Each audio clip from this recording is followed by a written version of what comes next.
วันช่วยได้แต่อย่าลืมดูแลตัวเองอย่าปฏิเสธ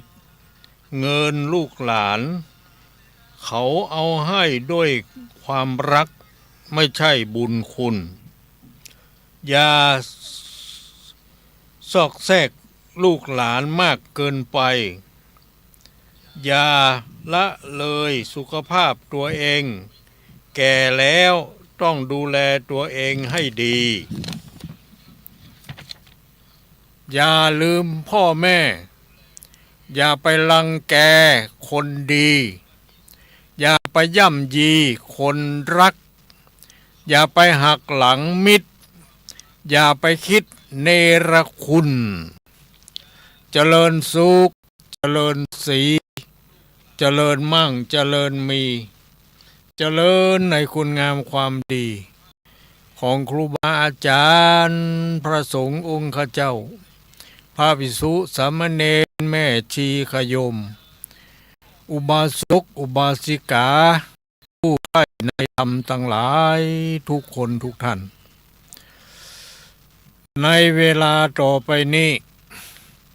ก็ขอเจริญพรท่านทั้งหลายได้รับฟังรายการประทีปธรรมวันพฤหัสบดีวันพฤหัสบดีนี้ก็เป็นวันพฤหัสบดีที่23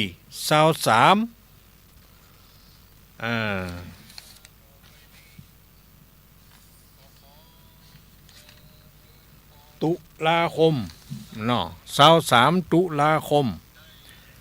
พุทธศักราช2568ตรงกับขึ้น2 ค่ำเดือนยี่เนาะแม่นนะเนาะเดือนยี่เหนือ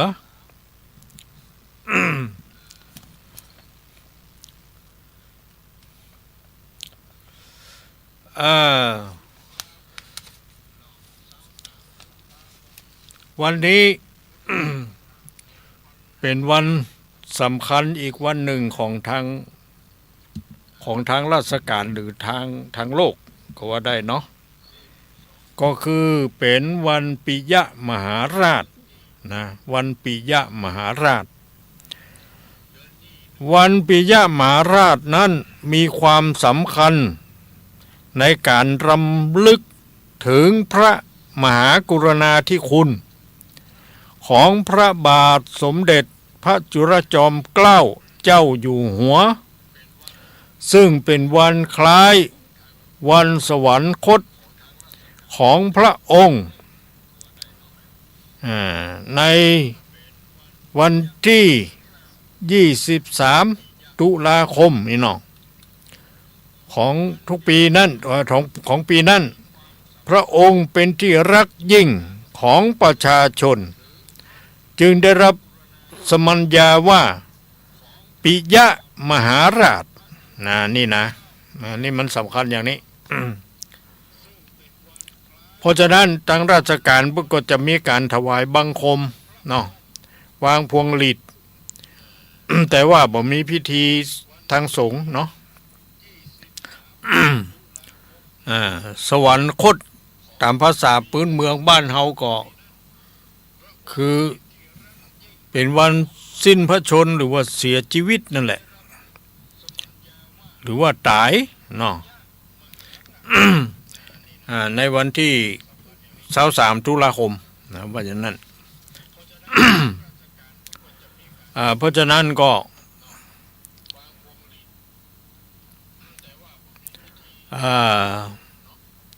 แล้วก็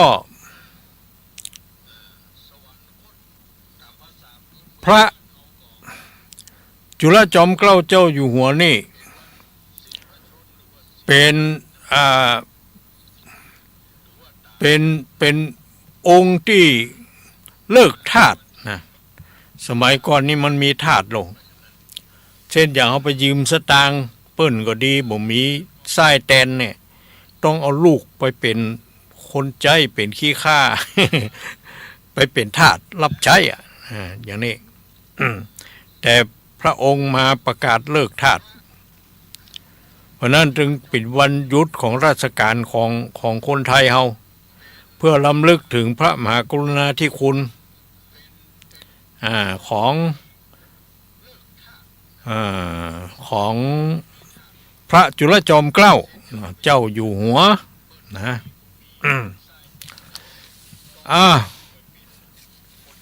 ต่อมาเขาก็จะได้มาอธิบายขยายความ เสียงก็บ่ค่อยดีกัน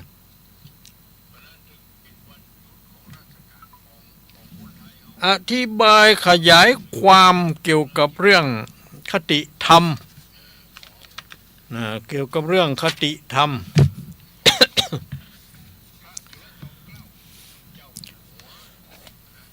คติธรรมนั่นก็คือ5สิ่งที่ไม่ควรทำเมื่อแก่หมายความว่าญาติโยมที่เป็นพ่อชายก็ดีที่เป็นแม่หญิงก็ดีทุกคนเกิดมาแล้วก็จะต้องแก่เนาะทีนี้สิ่งที่เขาบอกควรทำเมื่อแก่นั่นเพิ่นบอกว่า1อย่าไปขายบ้านหรือขายเฮือนที่อยู่ของเฮานั่นเพื่อไปอยู่กับลูกหลานอีน่ะคือใจพอดีๆ มันเหมือนของเฮาเนาะบางที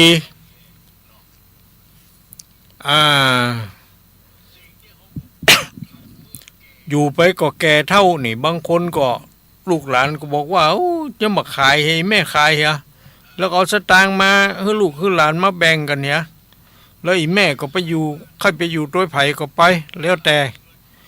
อีน่ะบางทีเขาก็ขายหลายแสนเป็นล้านก็ดีลูกมี3 คน 4 คน 5 คนก็แบ่งสรรปันส่วนกันไปเสร็จเรียบร้อยก็ไปอยู่บ้านบ้าอ้ายอีน้อง โตไปอยู่สักวางบ่ถูกกับลูกยิงอย่างมั้นี่ลูกยิงจัง โอ้ลำบากเนาะไปอยู่ก็อีล่าแถมผัวมันจังเอาเห็นมั้ยไอ้น้องจัง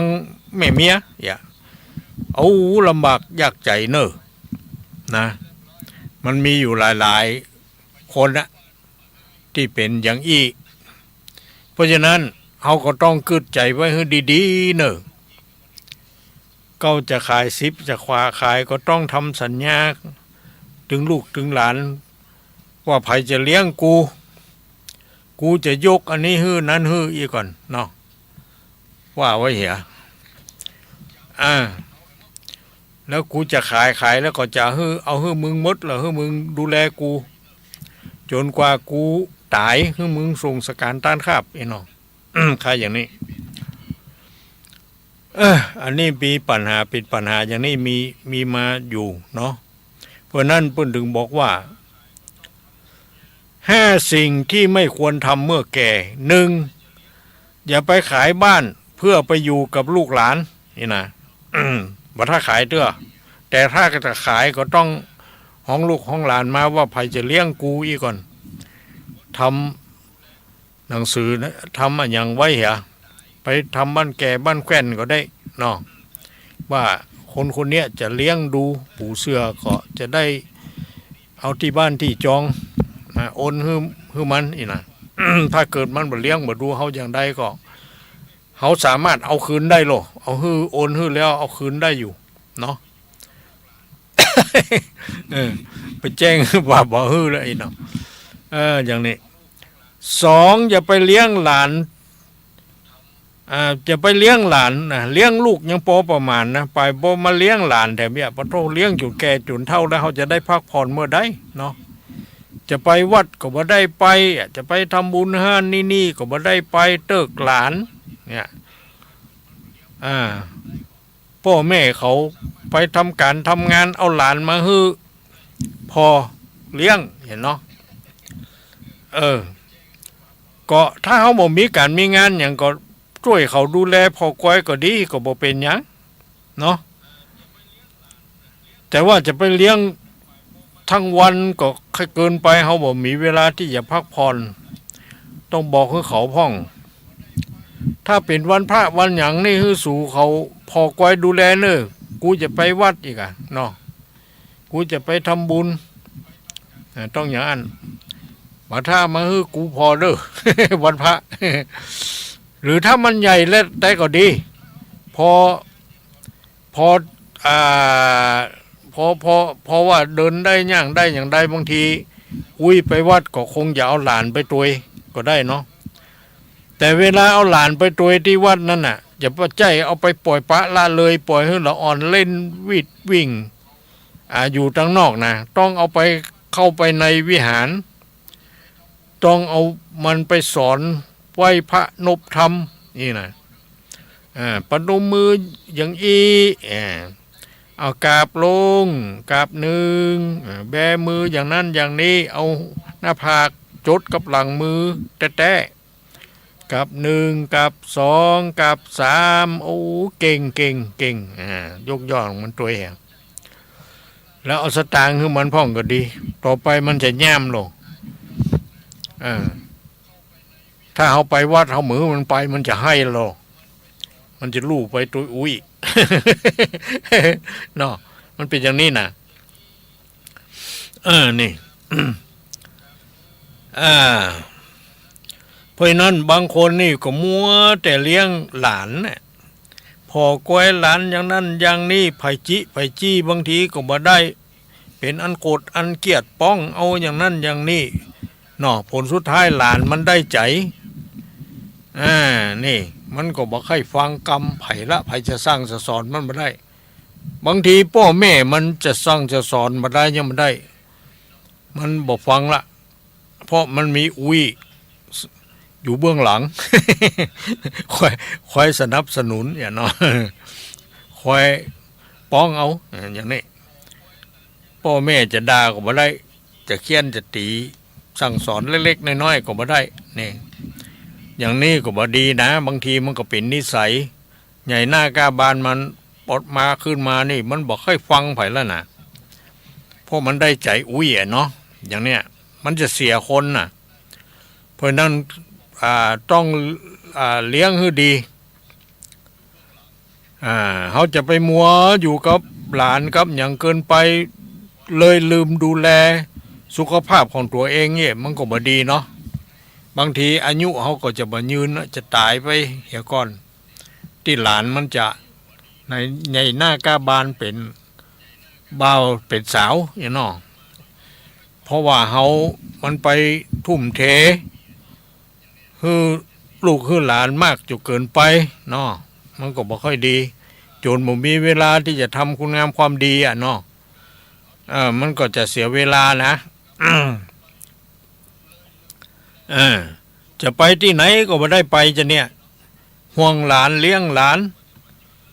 เปิ้นไปทำบุญห้านนี่ก็บ่ได้ไปตัวเขาตัวเปิ้นก็เป็นดีขอเปิ้นเหมือนกันเนาะแต่ว่าไปบ่ได้มุ้ยไผพ่อหลานจะเนี่ยเนาะเพราะนั้นเราก็ต้องให้ลูกเขาเข้าใจตัว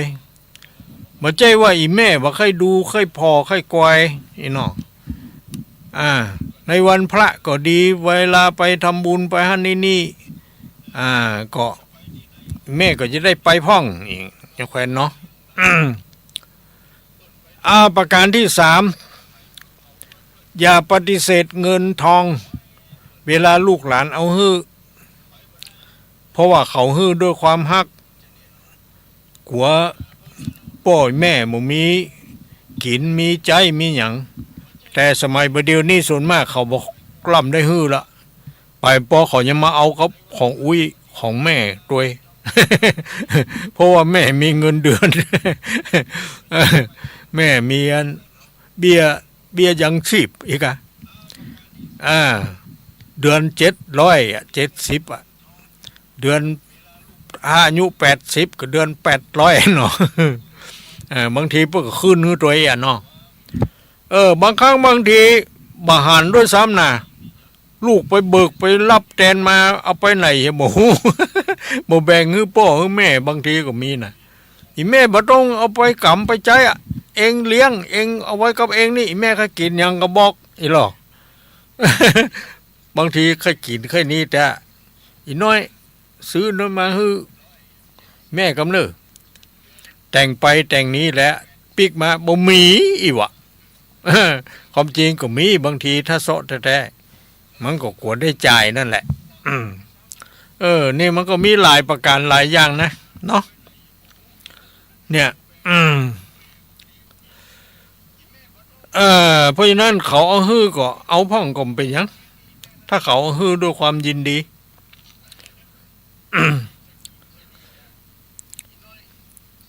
ถึงวันนี้บางที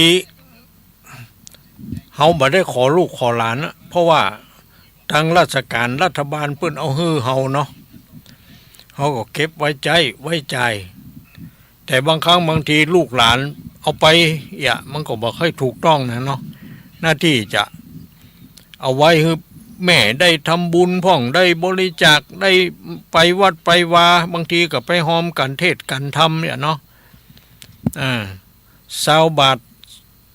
บางที50 บาทเดี๋ยวเปิ้นหอมไปหรอวันพระเป็นกระน้ำกะไฟ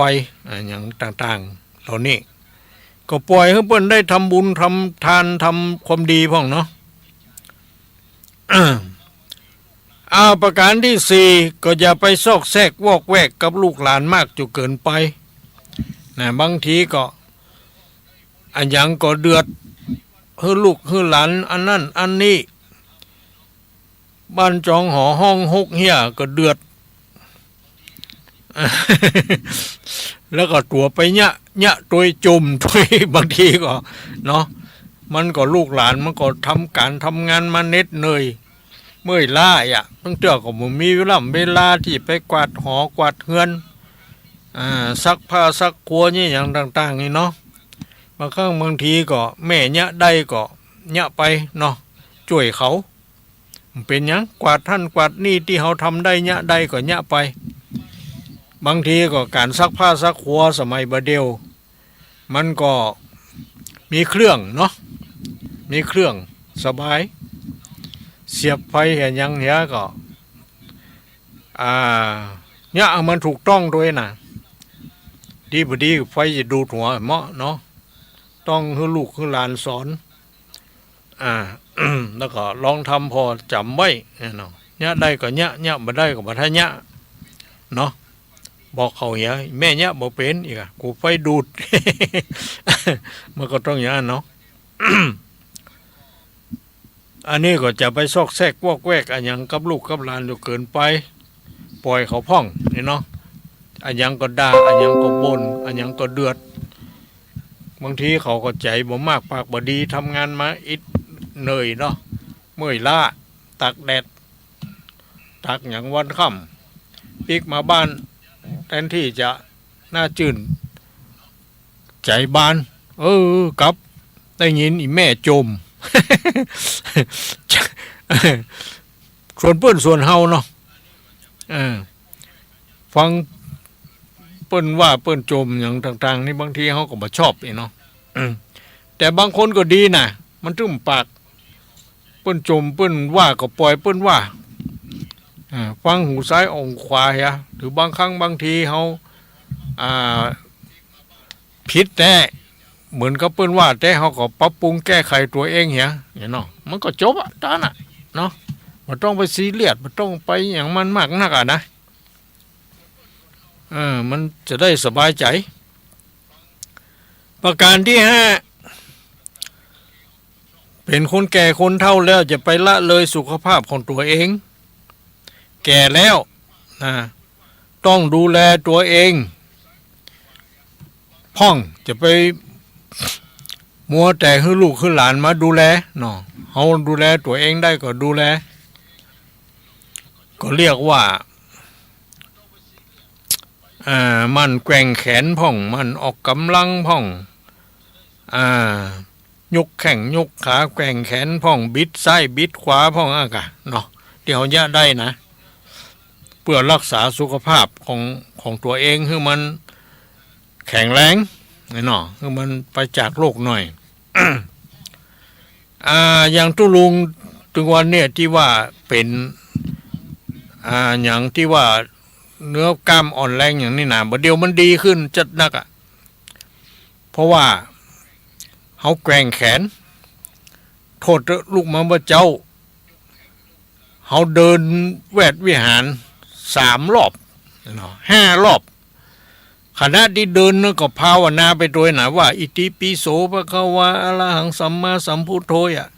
ว่าในใจบางทีก็ว่าออกเสียงหน่อยเอาจนมันได้1 รอบแล้วรอบที่2สวาขาโตภะคะวะตาธัมโมหรอว่าไปนะรอบที่3สุปฏิปันโนว่าไป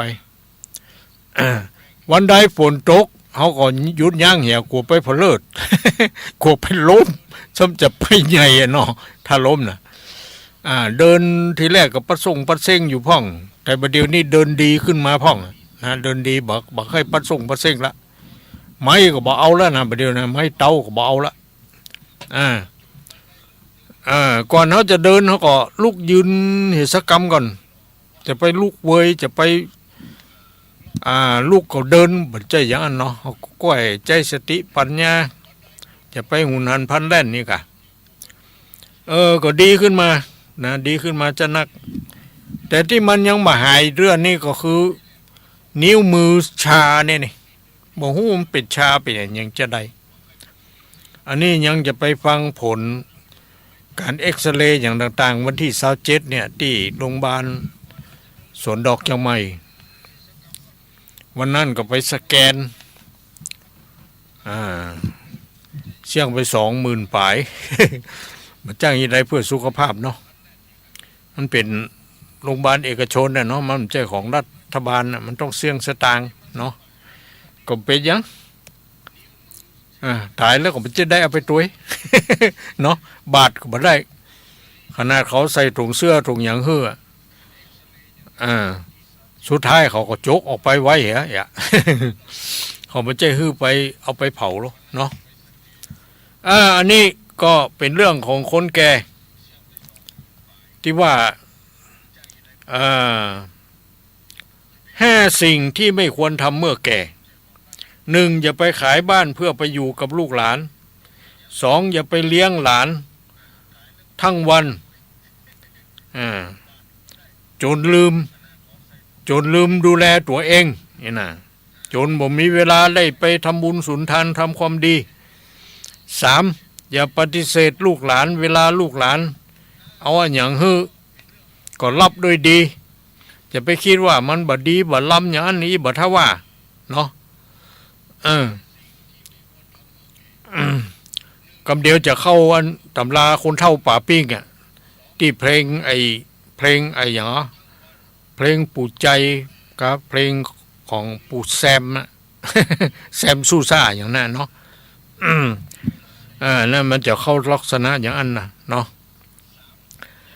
4. อย่าไปซอกแซกลูกหลานมากเกินไปปล่อยให้เขาพ่องเป็นหน้าที่ของเขาที่จะเนี่ยอย่างต่างๆเขามีตาก็ดูเหีย มีหูก็ฟังเหียบางครั้งบางทีก็ถ้าจะเตือนจะบอกเขาก็บอกด้วยดีจะไปบ่นไปด่าไปว่าอย่างเขาจะเครียดเห็นเนาะ5.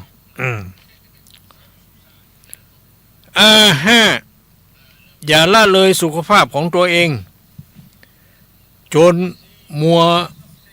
ทำอย่างอื่นโดยที่บ่ดูแลตัวเองนี่นะมันก็จะลำบากเนาะนี่ก็มีอย่างนี้คติต่อไปก็ลูกหลานจะไปลืมพ่อแม่นะบางคนนี่ก็ให้ลืมพ่อลืมแม่เวลาไล่ไปได้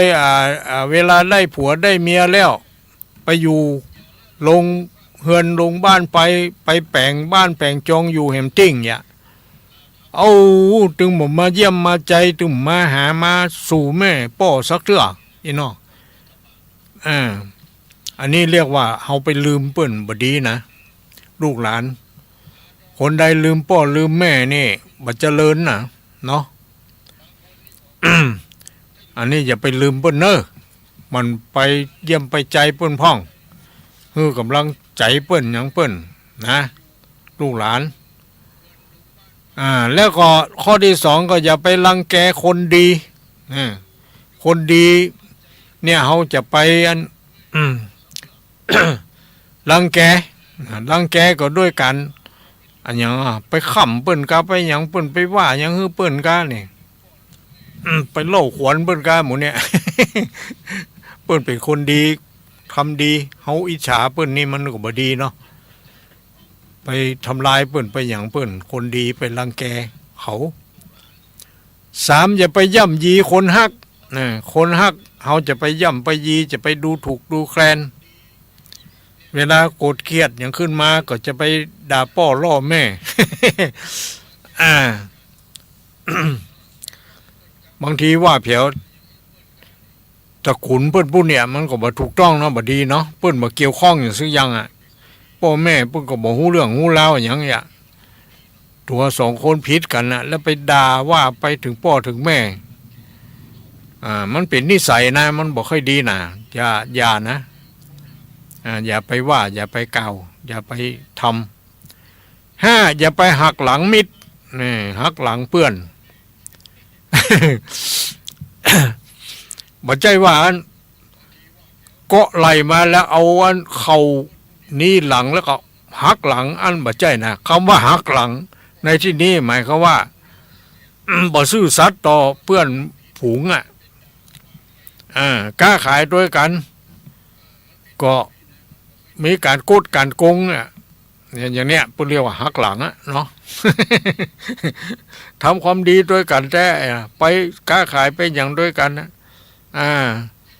แล้วก็ไปตัดหน้าขายอย่างต่างๆกันเนี่ยนำไปหักหลังกันอย่างเนี้ยเนาะเพิ่นเรียกว่าภาษาเพิ่นว่าหักหลัง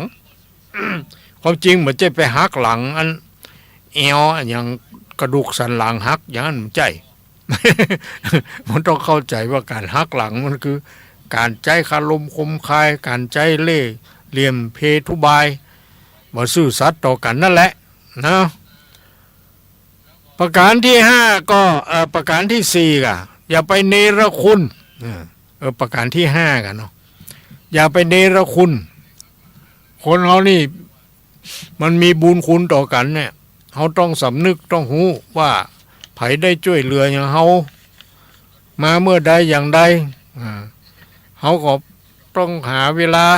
ที่จะตอบแทนบุญคุณเขาเนาะอันนี้เพิ่นเรียกว่าเป็นคน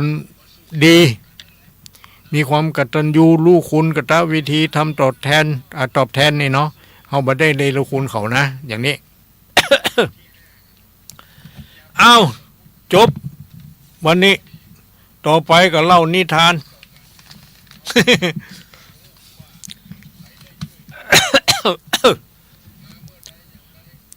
นิทานในวันนี้เรื่องปลากับกระทะ กระทะก็คือหม้อขางนะกันเนาะ กระทะก็คือหม้อขาง หม้อขางที่เขาเอาตั้งไฟเวลาจะทอดปลาทูก็ดีทอดปลาก็ดีทอดไข่เนาะเขาก็ใช้กระทะเพิ่นเรียกว่ากระทะกำเมืองเขาว่าหม้อขางก็แล้วกันเนาะปลากับกระทะมันเป็นจะหือปลากับกระทะณห้องครัวแห่งหนึ่งณห้องครัวแห่งหนึ่งก็คือห้องครัวห้องที่ทำอาหารการกินนั่นแหละอย่างบ้านเฮาเนี่ยมันมีห้องครัวอยู่เนาะห้องที่เขาทำอาหารการกินน่ะนึ่งข้าวเป่าไฟน่ะนะป้อครัวกำลังเตรียมทอดปลา กำลังเตรียมทอดปลาการทอดปลานั่นก็คือจะได้ก็คือเอาหม้อขางเอากระทะขึ้นตั้งไฟแล้วเอาน้ำมันเข้าใส่เนาะพอน้ำมันเดือดปัดบางทีก็เอาปลาลงทอดเอาปลาทูก็ได้บางทีก็เอาปลาบ้วงก็ดีเนี่ยบางทีก็เอาปลาที่หามาเอามาทอดเนาะเมื่อเขานำปลาใส่ลงในกระทะซึ่งเต็มไปด้วยน้ำมันที่ร้อนนะที่กำลังร้อนนั้นทีนี้ปลาทั้งหลายที่อยู่ในที่อยู่ที่เปิ้นจะเอาใส่กระทะนั่นน่ะปลาทั้งหลายต่างก็เริ่มดิ้นรนนี่หูว่าได้ยินน้ำมันเดือดแบดกูจะต้องตายแน่ๆเองอะเนาะป่านะก็เดี๋ยวกูจะต้องได้ลงทอดได้อ่ะมันก็เลยดิ้นรนทุรนทุรายนี่ดิ้นรนทุรนทุรายกลัวตายแล้วเนาะทีนี้ปลาตัวหนึ่งมันก็ได้ห้องตะโกนขึ้นมาว่าพวกเราอีหล่อพวกเราต้องพากันรีบหนีไปจากที่นี่นะถ้าเราไม่รีบหนีไปเดี๋ยวเราก็จะต้องลงกระทะ กระทะน้ำร้อนนี่หรอเราก็ต้องตายแน่ๆแล้วอย่างเนี้ยเราจะทำยังไงหรอตอนนั้นมันยังไม่ตายด้วยกันทีนี้ปลาตัวหนึ่งมันก็ตะโกนขึ้นบอกว่าพวกเราต้องพากันรีบหนีไปจากที่นี่เถอะไม่เช่นนั้นเราจะพากันตายทั้งหมดแน่นอนอีหรอเพราะเขาตั้งกระทะแล้วฟังเสียงมันเดือดแล้ว ทีนี้ปลาตัวอื่นๆได้ยินปลาตัวนั้นตะโกนบอกอย่างนั้นก็จึงปากันกระโดดออกจากจานออกจากหม้ออย่างนี้เนาะซ้ำไปเจอใส่ไฟน่ะกระโดดไปแล้วบัดตันมึงกะซ้ำไปถูกใส่ไฟไปถูกความร้อนน่ะเพื่อจะหนีน้ำมันที่มันกำลังร้อนโดยที่พวกมันก็บ่รู้เลยว่าขณะที่พวกมันกำลังหนีน้ำมันในกระทะนั้นพวกมันก็ได้มุ่งหน้าไปสู่ไฟที่ลุกโชนเสียแล้ว อย่างนี้อันนี้ผู้เรียกว่าหนีอย่างก็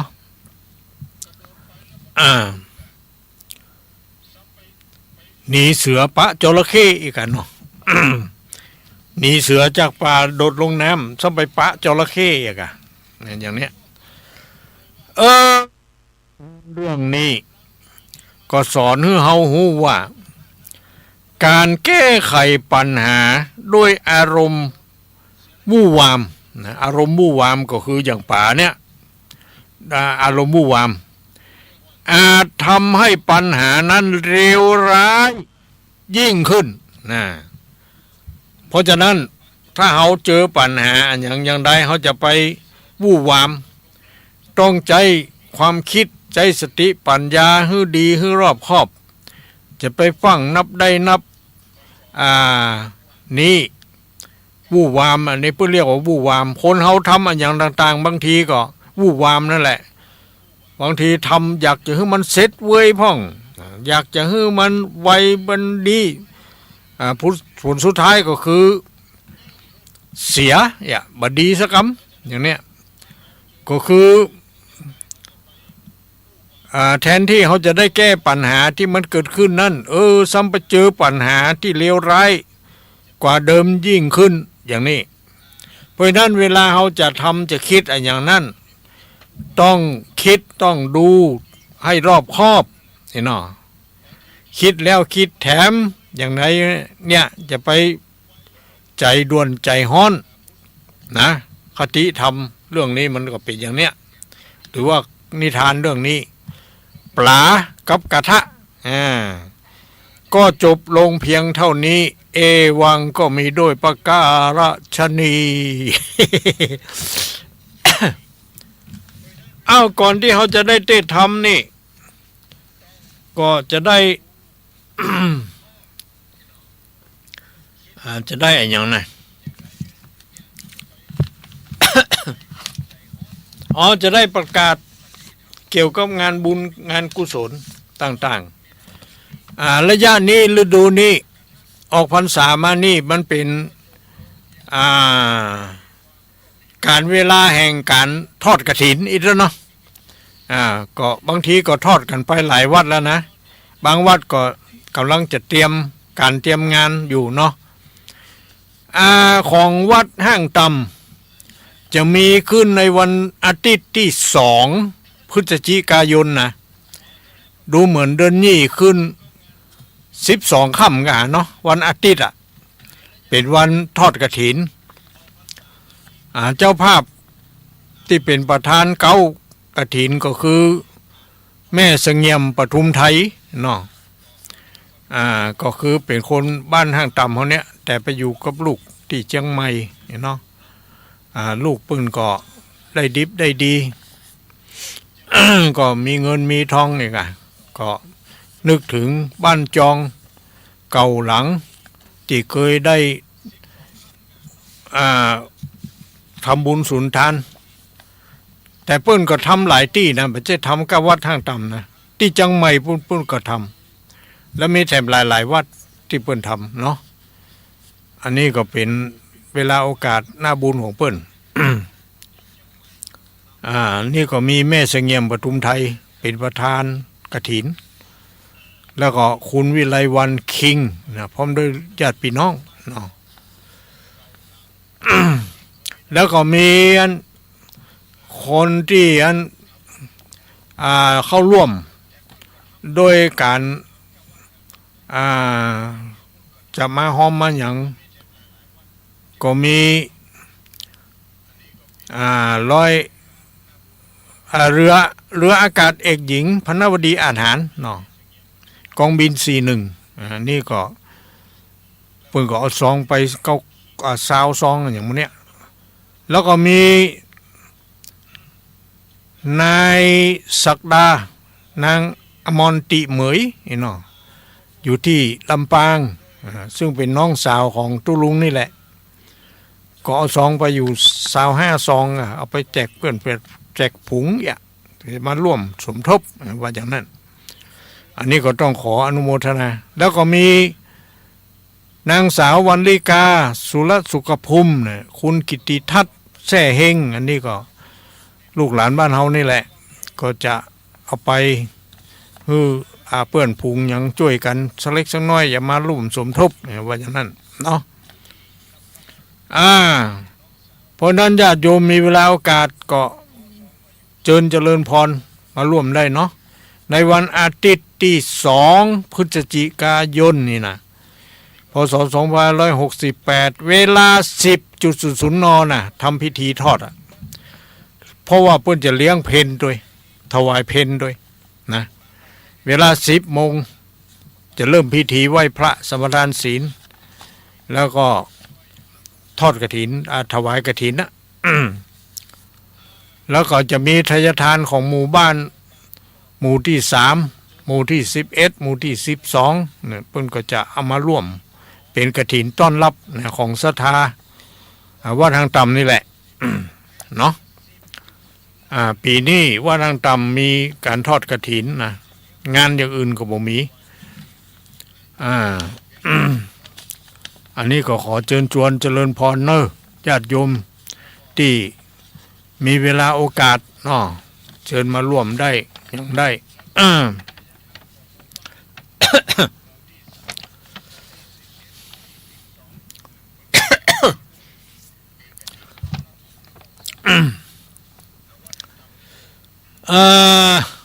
ไม่จะอู้เรื่องกฐินเวลาก็คงจะบ่พอเวลาจะเทศธรรมอยู่เนาะ ก็เป็นยังก็เอาไว้เมื่อใดแฮมเอาไว้วันที่30ก็ได้ ก็มาว่ากันเนาะตอนนี้เขาก็มาเทศธรรมนี่ก่อนเรื่องแปะคำผูกที่14นะเจ้าภาพกันเทศก็มีแม่เสงี่ยมปทุมไทยเนาะเปิ้นปูจาไป4ผูกนะ เพื่อบำรุงวัดนะบำรุงวัด กาไฟฟ้าของวัดทางต่ำว่าอย่างนั้นพูดว่าอย่างนั้น ก็จะตานไว้เสวยไปหน้าอีกหรอกตานอย่างอื่นแม่ก็ตานน้ำมดอ่ะตอนนี้ก็ตานไว้เสวยไปหน้าไว้กับตนกับตัวพ่องนี่ก็คิดถูกต้องแล้วเนาะ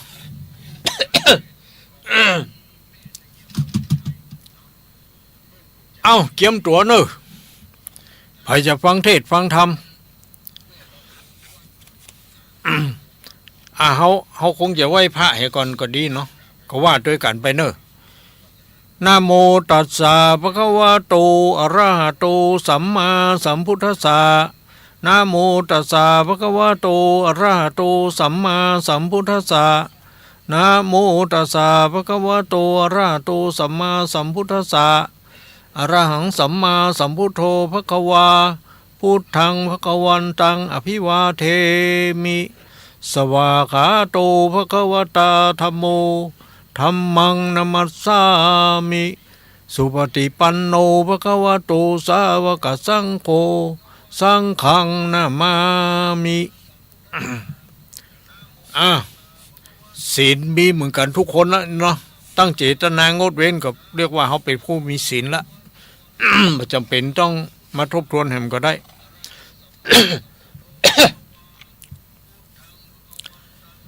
อ้าวเกียมตัวพร้อมทางกายพร้อมทางวาจา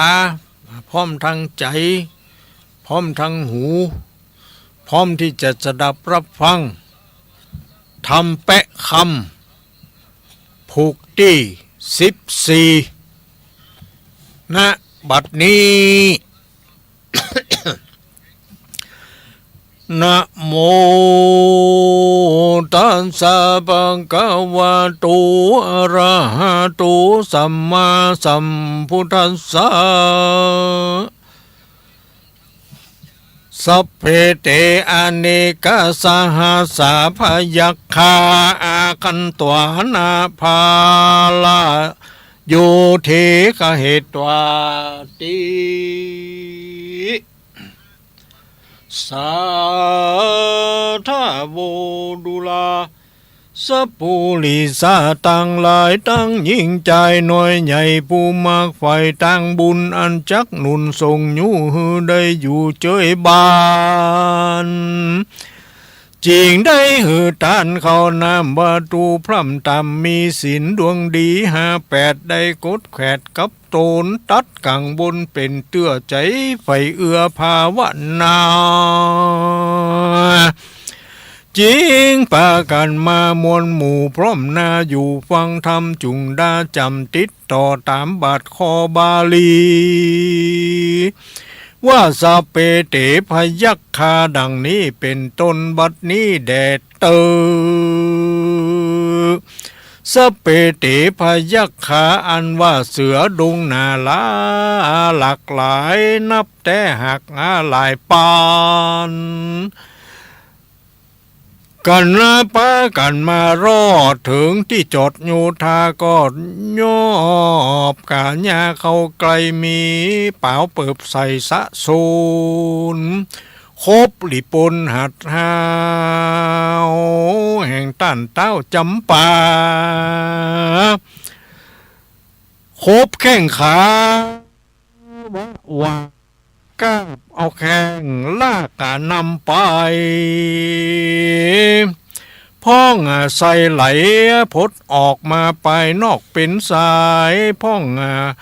หัวหายคอขาดมรณะสับปันพ้องสักยันวิเศษจบแจงเป็ดติปโมนเสื้อผ้าตนปุดขาดบ่เจ็บขาดกาญาจุ้มอยู่ทาน้อยน้อยใหญ่แตกตื่นไข้จุปาย เห เหตุเสือลายกาหยาบมากันกาบกาลาวีเจ้าบุญมียุดเย้าคือว่าเต้าจำปาก็ฮือขุนต่างตาแก่นใจเอาค้อนหน้าให้กองใจฮือเสนาในถอยห่างไปอยู่เด่นกว้างไกลตาเสือดงหนาบอดจ้าแล่นจอมกว่าตัวไปจุ้มจั้งใจร้องแล่นร้องแสนมาเต้นนาดาแต่เล่นสะสนผุงรีปนเยาเยือกใจความเขือกเววาถือพาลากับดาบเข้ารบกับปันแต่งเสือมีแรงเร็วกว่าเขากับกว่าบัดเดียวหอกคมเขียวยัวยอกเสือเต้นออกเร็วไว แล้วเต้นเข้าไปไววาดคบคอขาดปุดหายเสือเรียวว่าหลายล่ำมอกคนไปนอกตายไปคนอยู่ไปในหากคลอดเสือเวทจอดใหญ่ๆรีปนตายหลายแหล่มีจุแง่อานากันตาวันดาเรืองรุ่งรัศมีปุ้งเรืองไร เสือดงไพหลายหลากต่างตัวต่างหากกาลีปนตัวละคนบอดจ้าเล่นเข้าป่าดงดานเอาเป็นอาหารอิ่มท้องแล้วลี่อยู่ห้องดงลีก็มีหันเลยนะ โซลาจาตาวันใสแจงส่องหันควายห้องอาณาเต้าจำปายุดใหญ่ตอนไพร่ไตหลีปนพ่องมีแข้งขาบ้าตนปูดขาดพ่องเจ็บมาบาดกาญามีนำนาหลายแหล่นอนนาพัดแผ่คางเจ้าหอขวางยุดใหญ่สัตยาใส่เลวไว้เป่ามนใจวิเศษตามสลาเป็ดเดียนมาหันตันตาเต้ใส่จุมไพร่ไตหลีปนอันมีตัวตนเจ็บปากบาดหายเสียงขาดบัดเดียวลุกขึ้นเร็วจู่ผู้ต่างจื่นสู้นำนาส่วนคนแข้งขาปุดขาดตุกเลี่ยลาดสุนการเขาบ่ตันพอแจ้งว่าเป็นของแห่งคนใดเรียบเรียวไว้ต่อแตะต่อเอายาหดหล่อซับปันก็ติดกันดังเก่าบ่มีรอยเล่าสันใดต่างมีใจจื่นเยาวยอกุนเต้านานาพ่องสังกาบ่น้อยเล็งพอก้อยหลายโหนบ่แม่นแค่ของตนแน่นมันไปหนึ่งสั้นดูสาวดูขาวไปหนึ่งสั้นดูขาวไปหนึ่งป่วยเยาวเตะใส่สักมึกใส่ลันเล่นหลายยามผันผายเตียวย่างตัวแป๊ดปังไปมาพ่องแขนขวาเกยใจสักยันใส่เป็นหมายบัดนี้เลขยันหายเสียงควายนิ้วมือใหญ่นำนาดูหลักกาต่างหมู่ต่างใครหัวอยู่เนืองนั้นก็มีหันและนากาลายัวเคสัมปัตเตการกาลากวนมาค่อยขุนใหญ่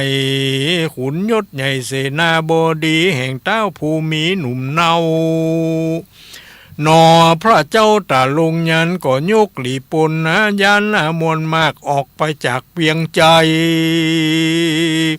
การกาไกไปลอดถึงที่จอดโยธา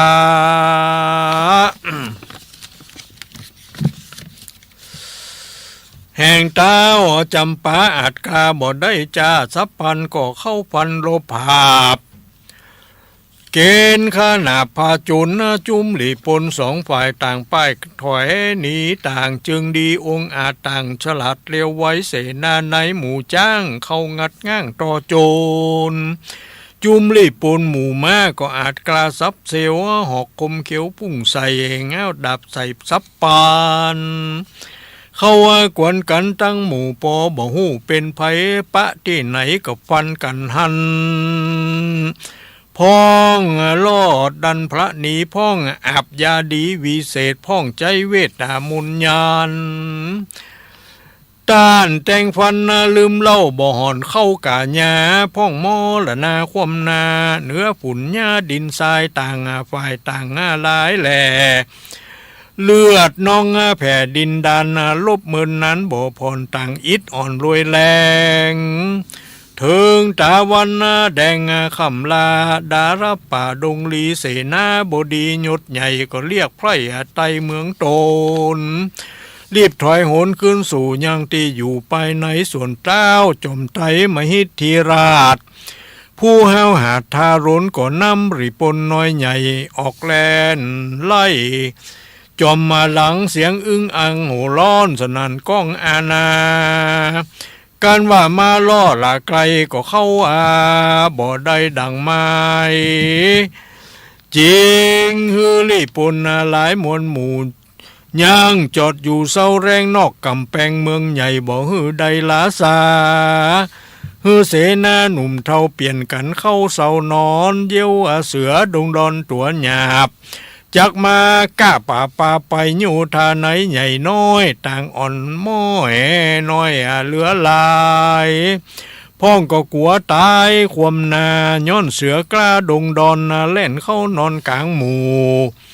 ต่างยุดยู่จริงกันเสียงเนื่องนั้นบ่ผ่อนมีจุบ่อนอาณาพ้องหักษาไปนอก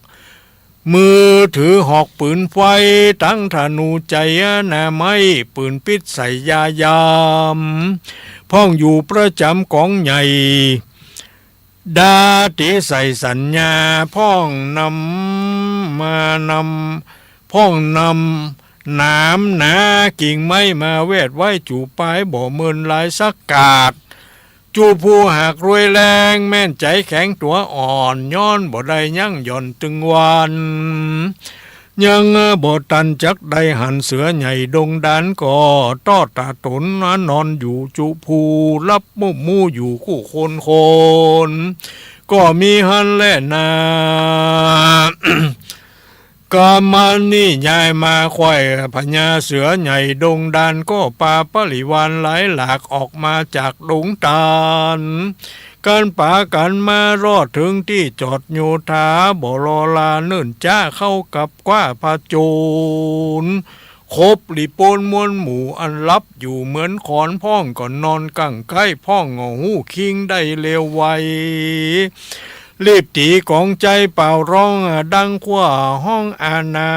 ต่างถือปืนยาหอกดาบเข้าโลผับแต่งฟันเลือดตานบอกกันเสือดงตันบอกกันคนบ่ยันถอยหนีเสือดงลีกับกว่าคนเอาดาบปาซับปันเสือเหลือวันเต้นอยาก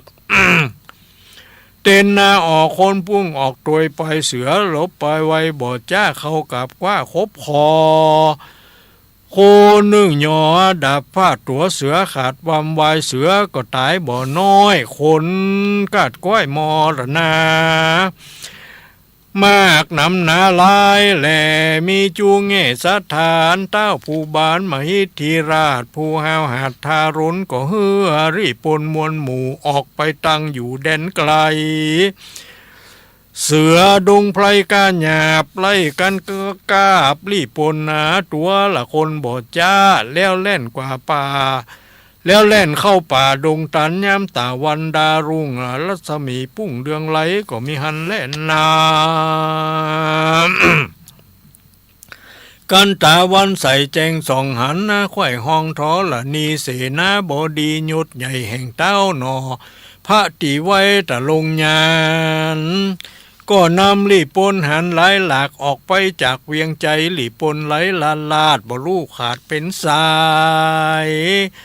ดังมดปวกหลายสาสู่ออกมาจากที่อยู่ห่างมันเข้าแต่งฟันนารบภาพโดยหอกดาบปืนยาจุ่มอยู่ทาสองฝ่ายต่างบ่อป้ายถอยโหนเข้าประจนผับสู้ตั้งสองหมู่กวนกันตะวันค่ำมากันตะวันตกค่ำลา ดาลป่าดงหลีเสนาบดีหัดเฮาก็ฮือเป่ารีบโปนรีบถอยหนเข้าสู่ยังที่อยู่ไปในเต้าจอมไทยมหิทธิราชเจ้าภาษาจำปาได้ก็นำโยธาด้วยไล่กันมาหลอดไกเวียงใจเข้าไปในบ่อใดก็ฮือไพร่ใต้หลวงหลายจอดใหญ่ๆเป็นหมู่ยังย้อนอยู่เสานอนยามดึกอ่อนซ้อนหน้ามาไข่พญาเสือใหญ่ดงดานก็ปาปาลีวานมวลมากออกมาจากดงลีเข้าราวีกาบกว่ายังไพร่ฟ้าลีโปนโกลาหนเยือกยาวเกิดไข่เด้าอาณาจุมโยธาน้อยใหญ่บ่หอนได้ขาเสาแรงการตินฟ้าแดงเรืองรุ่งเลือดสามีปุ้งเรืองไหลเสือดงไพรทวนนาเล่นเข้าป่าหนีหายถึงยามง่ายมาลอดขุนใหญ่ยอดเสนา ก็นำโยธามวลหมู่ออกมาปราบสู้แต่งพันดังนี้ถึงวันจะใจ7 วันค่อยเป็นหมาย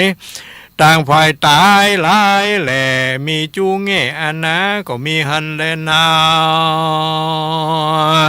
ปุณณติวเสกันวันรุนมาลอดขุนทวายอดโยธา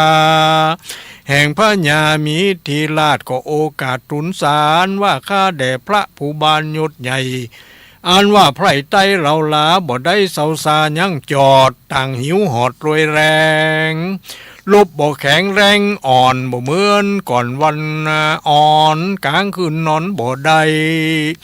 ย้อนเสือใหม่ดงดำมีมาก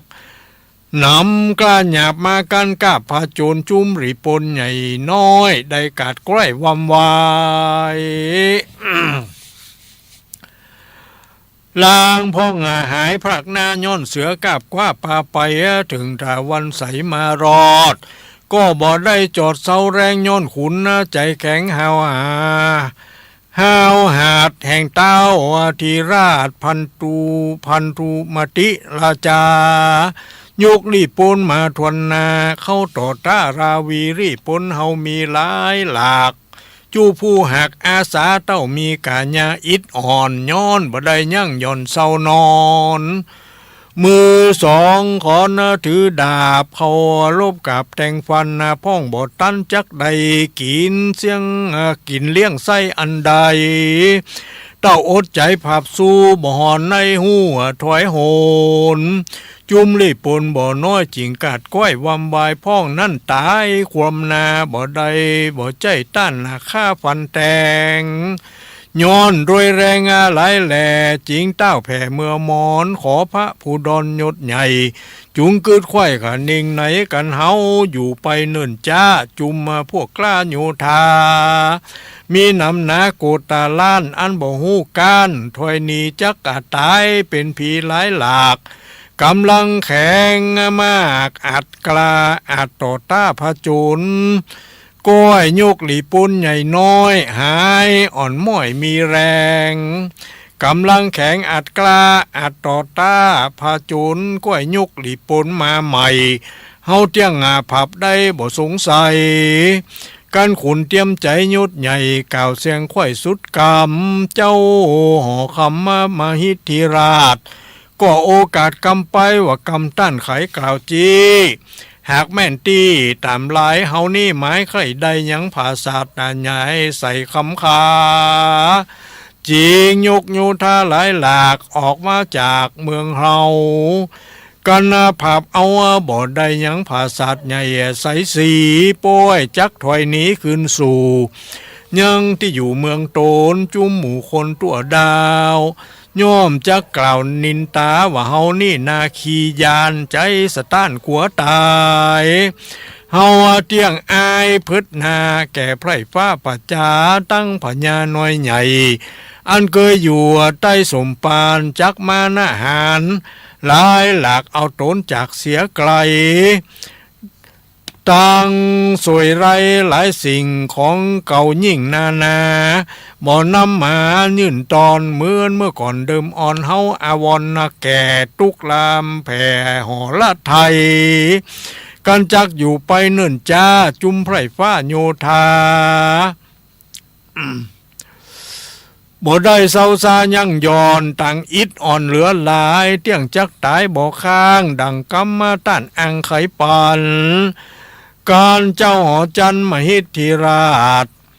สูตรเสียงขาดราชองค์การขุนใจหันยศใหญ่ก็กลับไว้ทุนสาเฮาวยุกโยธามวลหมู่ปอกขึ้นสู่เวียงใจกวนจะไขกล่าวจีฮือแจ้งที่ตามมีว่าเฮาบ่ใจหนีป้ายการ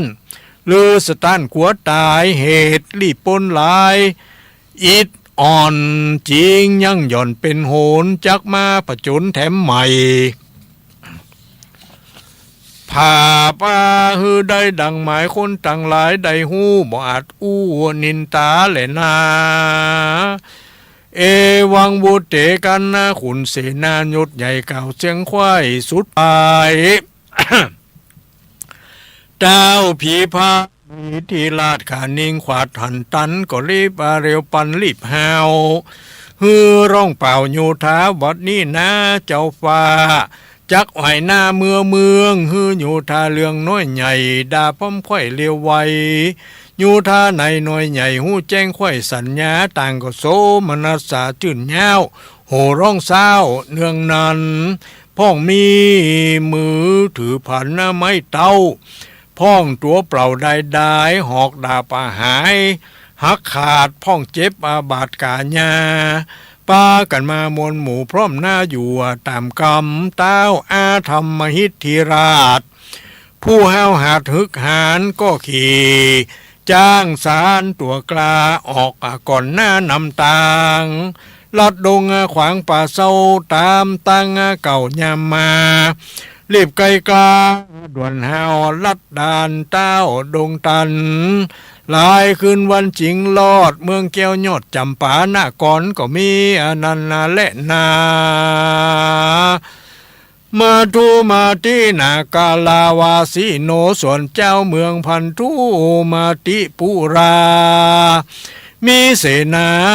บดีเป็นเก้าตังอามาตเก้าแก่เมืองโยธาเลืองไผ่ไต้หูว่าเต้าไทยจำปายกโยธามวลหมู่ปอกขึ้นสู่เมืองโตนถือถอยโหนป้ายการปอกสู่บ้านใดๆตั้งใจผายจื่นแย้วโหร้องเศร้าลังตังเมืองเสียงนันเนืองมีกองเกิดไข่ห้องอาณาหนอพุทธาตุนองค์อาจก็ฮืออามาตเตรียมใจรีบเร็วไวลองเป่าไปไข่ดาวเวียงใจว่าฮือคนในไพรไตตั้งน้อยใหญ่ยิงใจรีบปนหลายมวลหมู่ไปจุมอยู่ลานหลวงเล่นปันปวงต่างตามไปอ้างไผ่มันทวน7 วันเป็นขนาดอย่าฮือขาดคนใดคนเวียงใจตัวดาวหูแจ้งข่าวสัญญาต่างปากันมวลหมู่ม่วนเล่นอยู่จอมกันเสียงเนืองนั้นมีกองคือเสียงปาดก้องมโหรีตุลิยะดนตรีหลายสิ่งมโหรสพยิ่งนันเนืองเป็นดังเมืองใหญ่กว้างจักกาแตกมั่งเพตากัน7 วันมาคบค่อยหนอพระติไวขุนธรรมก็เอาข้าแปะคำผาเสดมีกุลเลือดเจียงขานมาอธิษฐานเมียนแล้วก็จกเอาแก้วและแสงเครื่องขั้วแปลงหลายสิ่งของเก่ายิ่งหน้าหือแก่ยูทาน้อยใหญ่บ่เว้นไว้คนใดตั้งสายวงใหญ่พ่อแม่และเท่าแก่ตาใหญ่ลูกยิงใจอายตั้งแม่ไม้ตกพลานแห่งรีปนหารมวลหมู่อันไปหมู่วำบายคือไปตายความหน้า ย้อนต่อตาแต่งฝันฮื้อสายพองพันหน้าฮื้อสายพงพันหน้าเขาเจ้าหายโศกเศร้าหมองขี่เข้าของมีใจใจบ่ฮื้อใดตกพลาน เฮือใดอยู่สำราญหลายแหล่บ่เว้นแว่คนใดกันอย่ามาใจมารอดเต้าเจ้ายอดบุญภายก็ฮือคนตั้งหลายมนหมู่ปอกที่อยู่ไผ่มันก็มีหันแลนาโสปิโยปานามหิทธิราชาสวนพระญามหิทธิราชเจ้าภาษาจำปายินเครื่องกาเอาไม่ดังเอาดาดังเอาไตไฟโลนย้อนป้าหลีปนมวลหมู่ไปหมู่มู่ลวงลายปอกมาได้กว่าจ้อยบ่สมไฟห้อยขานิงไหนทัดนั่นไปบ่จ้าเต้าบาปกล้าปาลาก็พิจารณาสันสองหาอย่างจ้องอุบายก็หันร้ายแจงทีมีใจกลี้จมบานเรียกขุนหารยศใหญ่มาอยู่ใกล้กองตาแล้วไขจากล่าวจี้ฮือแจงถีจุประการคุณใจหารผู้เฒ่าอันเป็นเก้าโยธาคืออาสาคำสู่ฮับพัมหูจุอันก็มีหันแลนาตามาทางบากาเซนตุสัทธาอาหะสัทธาอันว่าสัพปัญญูยอดซอยหันบาทถ้อยบาลีบทหลังมีไปแจงพระจิงแสงเตสนาว่ามหิทธิราชาเสนาปาติงปักโกสาเปตวาดังนี้เป็นตนภิกขเวดุราภิกขุทั้งหลายตนตะรงสินใสบ่เศร้าเจือนักปราชญ์เจ้าตะลงญาณ ส่วนเต้าผู้บ้านมหิทธิราชเจ้าภาษาจำปาการพิจารณาสันส่องหาอย่างจ้องอุบายการหันลายแจงที่มีใจกลี้จมบานจึงเรียกขุนหารยศใหญ่มาอยู่ไกลหอในเลี้ยวจ้าไขกล่าวจี้ฮือแจ้งที่ขีญาว่าต้านจุงดาแต่งไว้ยังเหือใหญ่เหลือหลายเหตุเราหมายไปภาพเกณฑ์ขนาปราวีอย่างเมืองพันธุมติหน้าก่อนแถมเล่าซ้ำที่เก่าสองโหนยับเอาตนเจ้าฟ้ามาค่ำค่าแต่งฝันเอาหอจันทร์ภาศาสตร์ตั้งข้าแปะอาจคำใสเผาเวียงใจใหญ่กว้างเป็นเมืองห่างเมืองไว้เอาหลีปนไหลใหญ่น้อยมาเป็นข้าควายคนไหนย้ำเฮาไปเมื่อก่อนจอดนอกบ่อนปาลาจุมอยู่ทาอิดอ่อนเข้ายังหย่อนเศร้านอนเสือดงดอนตวงหยาบมากันกาบพระโจรจุมหลีปนหิวหอดบ่ได้อดเศร้าซา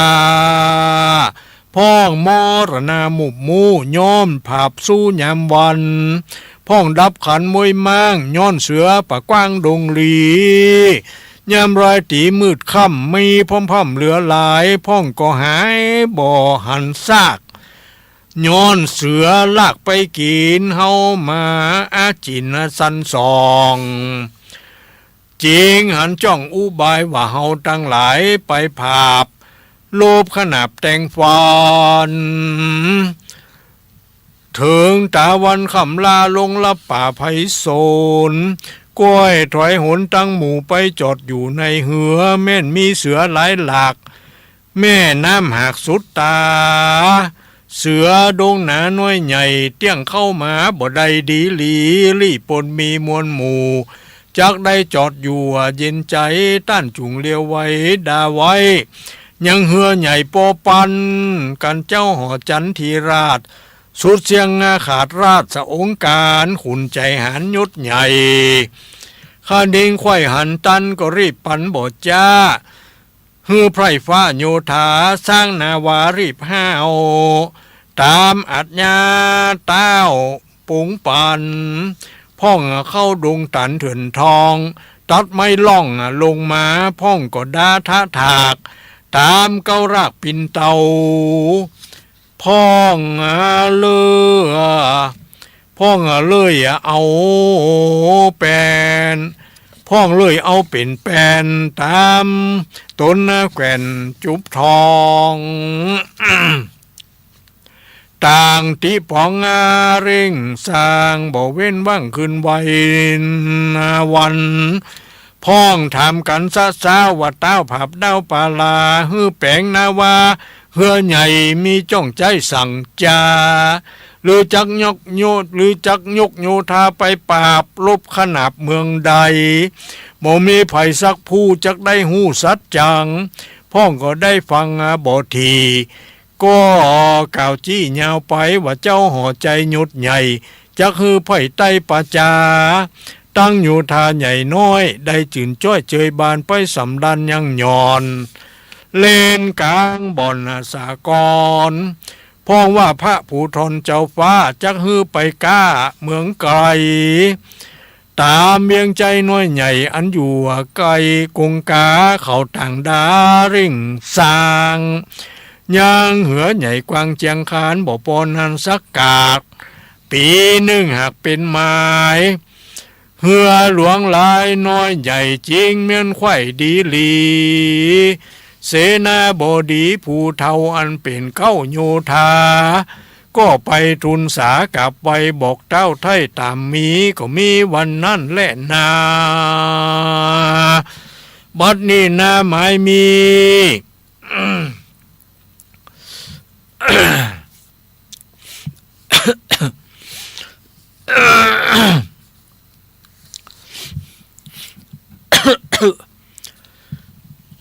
บัดนี้ก็หมายมี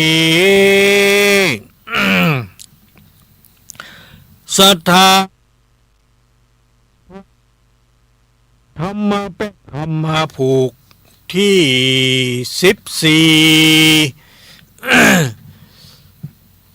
ก็ได้สนงคงควายตกแต่งพร้อมน้อมนำมายังทุปะบุผาลาจาดวงดอกเขาตอกดอกไม้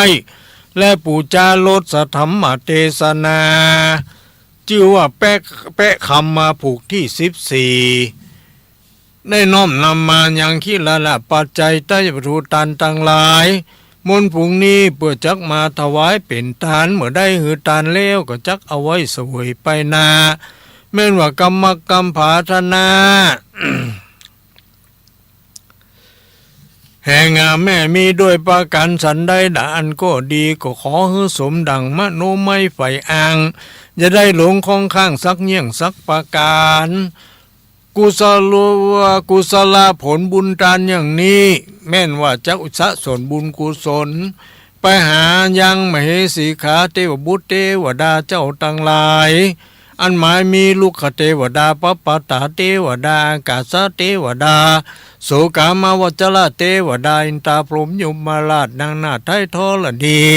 สลีกุตามาเลยนายหนังสือ32ตนจำบุญเลยตนจำบาปตนจำน้ำหยาดหมายตาลจุงได้มาพัตตามานโมตนามารับซึ่งส่วนบุญกุศลนิคากาลบัดนี้แล้วก็จุงกลับมาสร้างวิปักรักษาอามหน่วยอวยทอนฮือแม่เสงี่ยมปทุมไทยพมโดยลูกหลานญาติพี่น้องแห่งตนฮือได้อยู่ดีมีสุขอายุมั่นยืนยาวปราศจากทุกโศกโรคภัยไข้เจ็บนานาประการฮือมีความสุขความสำราญเบิกบานใจมีโชคลาภพาแป้ข้าศึกศัตรูหมู่ปัจจามิตรคิดสิ่งใดในทางที่ถูกที่ชอบประกอบด้วยธรรมก็ขอให้พรันสำเร็จดังมโนรสนั่นจุงจักมีนี่ที่ต่างขี่ญา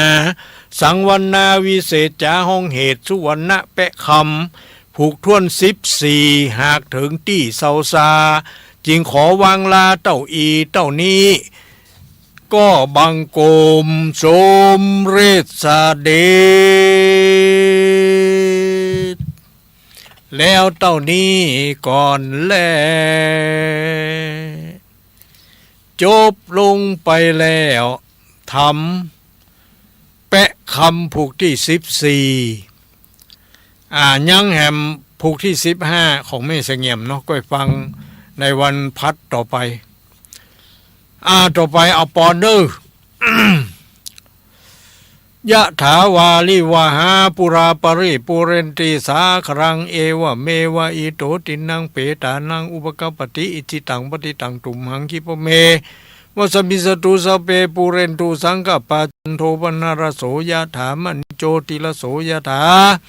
อิมินาทุปปาตานังละสัทธรรมเทศนาตานังเปะคำตานังนิปานังปะระมังสุขังบุญญาภิสันตรสีอย่างนี้นามีมากมูลศรัทธาอุบาสิกาใบมีแม่เสงี่ยมปทุมไทยพร้อมด้วยลูกหลานญาติพี่น้องแห่งโตนจุคนก็ได้สลงคงควายตกแต่งพร้อมน้อมนำมายังทุปะบุปผาและจารุงดอกเขาตอกลงไม้คีลานะปัจจัยเพื่อจักมาปู่จาธรรมแปะคำผูกที่14ก็ได้กติกเทศนาจบลงไปแล้วเมื่อได้เฮตานก็จากทำบุญสะสมกุศลอย่างนี้ไปแผ่ไปไหวสวยไหวไปนาวัสันนี่แต่ดีหลีแม้ว่ากรรมภาธนามีโดยประการสันได้ดังอันก็ดีสมิจันตุจุปันอุดมสมสระวุธิดังกรรมภาธนาจูเยี่ยงจุปการนั้นจุงจักมีกุศลบุญให้ภายแผ่เจ้าสะแก่เมสิกาเทพบุตรเทวดาเจ้าทั้งหลายและเจ้ากรรมนายเวรสรรพสัตว์ทั้งหลายตลอดถึงพญาป่าประเคราะห์ทั้ง8อภัตติเวทไปมาในทวาร12ราศีคืออาทิตย์จันทร์อังคารพุธพฤหัสศุกร์เสาร์ราหูเกตก็ดีจึงได้มาพัฒนามันโมตนาบารมีซึ่งสมบูรณ์กุศลนิคาการบัดนี้แล้วก็จุงเจ้าภาพได้อยู่ดีมีสุขอายุมั่นยืนยาวไปจากทุกโศกโรคภัยไข้เจ็บนาประการให้มีความสุขความสำราญเบิกบานใจมีโชคลาภวาสนาบารมีมีคุณงามความดีอยู่กับตัวตลอดไปนั่นจุงจักมีตามนัยยะคาถาภาษาบาลีว่าสาอัทลาธาสุขีตาวิรุณหาพุทธศาสเนอโรคาสุขีตาโหหิสาสปิยาติภิเตอัทลาธาสุขีตาวิรุณหาพุทธศาสเนอโรคาสุขีตาโหทะสาสเปยาติภิเจญาสิทธิธนังลาพังโสถิงภักขยังสุขังพลังสิริอนุจะวโนจะโภคังวุธีเจญาสวาสตวสาจะอนุจะชีวสิทธิภวันทุเต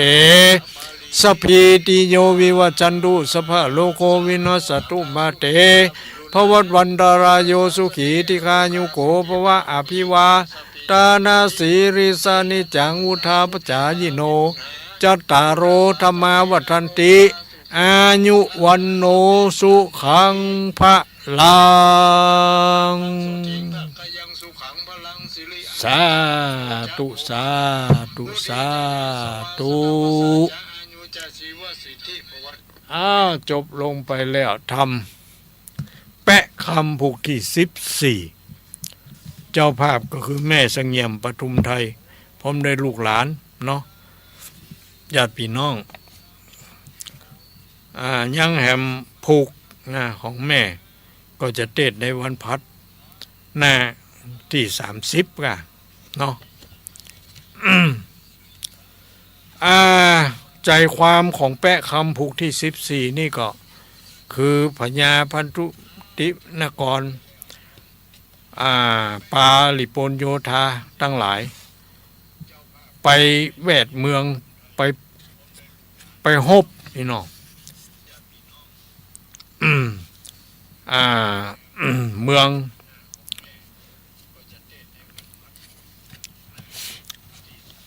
ก็สู้บ่ได้อย่างว่านะเนาะความดี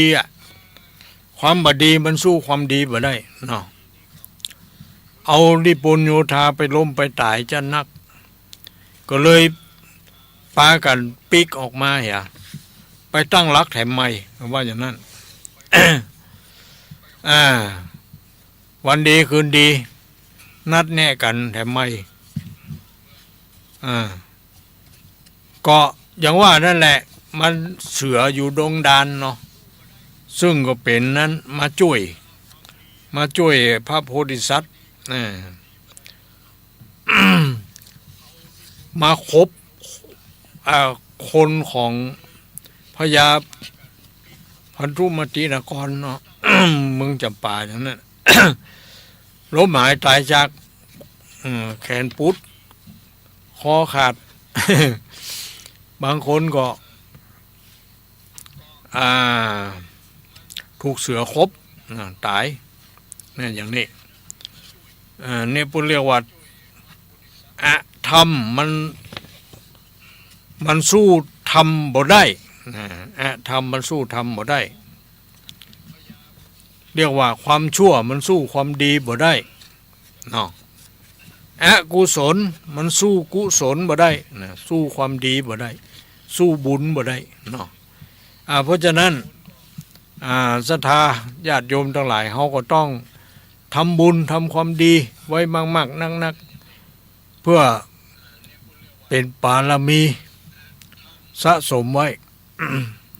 บางคนก็ไปเข้าใจว่าอีแม่อีป่อทำบุญมาฮื้อตานมานักเต้นว่าอีหรอเปิ้นมีงานที่ไหนไปตานไปหยังจะได้ว่าเกิดมาจัดนี้บ่สบายเจ็บไข้ได้ป่วยเป็นนั่นเป็นนี่นอนติดเสือติดสาดอยู่อันนี้ฮื้อตานหลายได้แยกแยะนะการทำบุญฮื้อตานนั้นอานิสงส์ผลบุญมันจะทำให้เรามีทรัพย์สมบัตินี่มีทรัพย์สมบัตินะบ่ใช่ว่าทำให้อายุยืนนี่บ่ใช่นะทำให้บ่มีโรคภัยไข้เจ็บบ่ใช่นะมันคนละเรื่องคนละอย่างเพราะการฮื้อตานนั้นยิ่งให้ยิ่งได้มาการฮื้อตานก็คือจะทำให้เรามีโภคทรัพย์สมบัตินี่เนาะอย่างนี้ทีนี้คนใดก็ดีเกิดมามั่งมีสีสุขมีเงินทองก็ได้อานิสงส์การฮื้อตานนั่นแหละนะมาสนองแต่บางคนมีทรัพย์สมบัติแต่จะได้ว่าบ่ได้อยู่ดีสบายมีโรคภัยไข้เจ็บเข้าห้องยานอนติดเตียงอยู่อันนั้นมันเป็นเรื่องของเฮาผิดศีลเพิ่นเรียกว่าอย่างนั้นเพราะว่าคนใดรักษาศีล5ศีล8ศีลอย่างมาดีเนี่ยเกิดมาเนี่ยจะบ่มีโรคภัยไข้เจ็บเบียดเบียนเพิ่นว่าอย่างนั้นอายุก็จะยืนนะมันบ่เกี่ยวกับอันการฮื้อตานนะมันคนละเรื่องนะบุญเป็นคนละอย่างนะอันนี้ต้องเข้าใจอย่างนั้นเพราะฉะนั้นคนใดเกิดมาร่างกายอุ่นทนสมบูรณ์ดีบ่มีโรคภัยไข้เจ็บอย่างเบียดเบียนบ่ได้เข้าโรงพยาบาลเนาะอานิสงส์ของการรักษาศีลนะอานิสงส์ของการรักษาศีลนะคนนั้นทีนี้บางคนเกิดมามีทรัพย์สมบัติแต่มีร่างกายสมบูรณ์ดีแต่ก็คืออานิสงส์ของการฮื้อตานอานิสงส์ของการรักษาศีลแต่ว่าบ่มีปัญญาให้เหมาะบ่มีปัญญาในการบริโภคทรัพย์นี่มั่งมีแต่จ่ายทรัพย์ไปในทางที่บ่ถูกต้องผลสุดท้ายก็คือเป็นคนยากจนก็ดีหรือว่าเป็นคนบ่ได้สร้างปัญญามาการฟังเทศน์ฟังธรรมการเมตตาภาวนาได้ชื่อว่าการสร้างปัญญาปารมีนะนี่คือคนใดก็ดีได้ภาวนาได้นั่งสมาธิได้ทำสมถกรรมฐานวิปัสสนากรรมฐานคนนั้นเกิดมาชาติใดก็ดีก็จะได้เป็นผู้ที่มีสติปัญญาดีนะเพิ่นว่าอย่างนั้นเฉลียวฉลาดปราดเปรื่องคิดอันหยังก็ออกบอกอันหยังก็ถูกนะเพราะฉะนั้นเราจะหันได้ว่าบางคนปัญญาอย่างมาดีเฮียนอันหยังก็คล่องก็ปันได้แต่บางคนจะได้ปัญญาปึกเฮียนอันหยังก็บ่ได้แล้วบ่จำนั่นแหละเฮาบ่ได้สร้างภาวนามานะเฮาบ่ได้สร้างภาวนามาเฮาแยกนะตรงนี้เพราะฉะนั้นถ้าเฮาได้สร้างบุญญาบารมีครบมันครบนะ1ฮื้อตานเฮาก็ฮื้อตาน2รักษาศีลเฮาก็รักษาอยู่พ้องเนาะอย่างน้อยศีล5ก็มันมีสัก3ข้อ4ข้อ2ข้อก็ยังดีกว่าบ่มีสักข้อบางคน5ข้อมีสักข้อตุลุงอยู่เนี่ยแหละมันจะเนี่ยว่านะ หน้าที่จะมีสักข้อก็ยังดีฆ่าสัตว์ก็ฆ่ามาแล้ววะลักของปืนก็ลักมาแล้ววะประพฤติผิดในกรรมก็ไปเล่นอันยังอยู่แล้วไอ้วะแล้วก็จุหลอกลวงพังเขาก็จุมาแล้วสุราขึ้นยิ่งดื่มแล้วก็ถึงวัน ผลสุดท้ายมีสักข้อนะว่านะหน้ากากเกิดมาเลยมีโรคภัยไข้เจ็บอดแอดมันอยู่ดีสบายสักเถื่อพ่อเฮามารักษาศีลมาเนาะเป็นอย่างเนี้ยฮื้อตานี่ฮื้อแต่นะบางคนเนี่ยเขาจะหันได้ว่าเกิดมามั่งมีสีสุขมีเงินมีทองมีทรัพย์สมบัติแต่ว่าอยู่บ่สบายเจ็บไข้ได้ป่วยต้องเงินมีจะนักเอาไปหุงยาเสี่ยงเงินขนาดนักก็มาหายเนี่ยมันเป็นอย่างนี้มันบุญไผ่บุญมันบุญแต่ละอย่างเพราะนั้นเวลาเราทำบุญเนี่ยทำให้มันครบนะหนึ่ง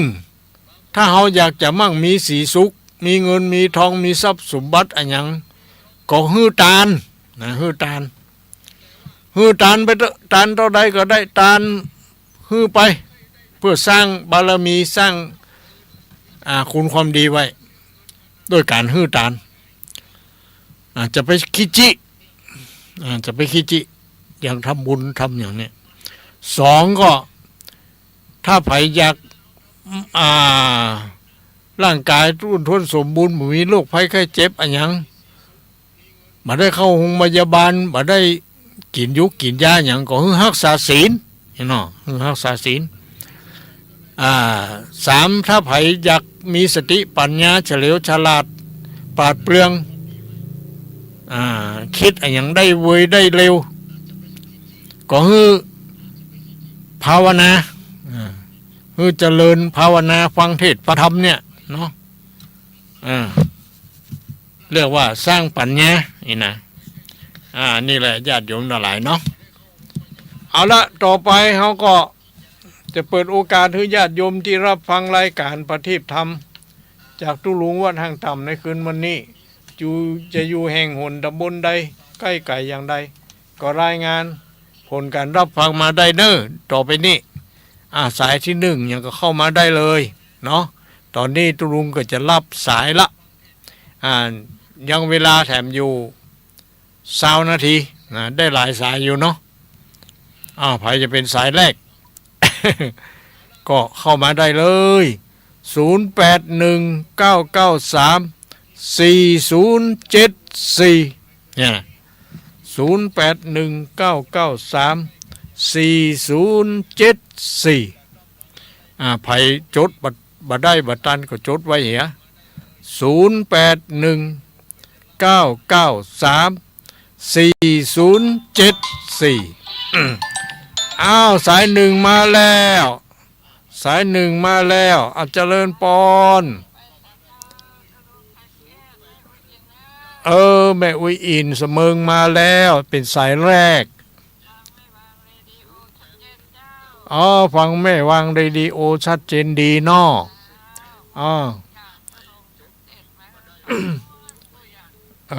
ขอบใจขอบใจอนุโมทนาแม่อุยอินอยู่ดีสบายเนอะแม่เนอะสาธุสายแรกมาแล้วจากแม่อุยอินเสมิงสายที่สองมาสายที่สองเจริญปอนภาษาท่านละคนในแม่วัดฟังอยู่เจ้าใครก็ฮะแม่บัวฝางแม่บัวพัดแม่บัวพัดอำเภอฝางกะวัดวังฟังจากนั้นบ้านตาวิดีโอชัดเจนดีขนาดมันจะมาคืนเจ้าบ้านตาเรดิโอเจ้าอยู่ในไหนอยู่ในฝางน่ะของดารุณีนะท่านเจ้าหลวงของดารุณีเนาะขนาดเจ้าเพิ่นว่าบ้านตาเรดิโอชัดเจนดีเนาะแม่เนาะเจ้าชัดเจนดีเจ้าฟังแล้วท่านพระครู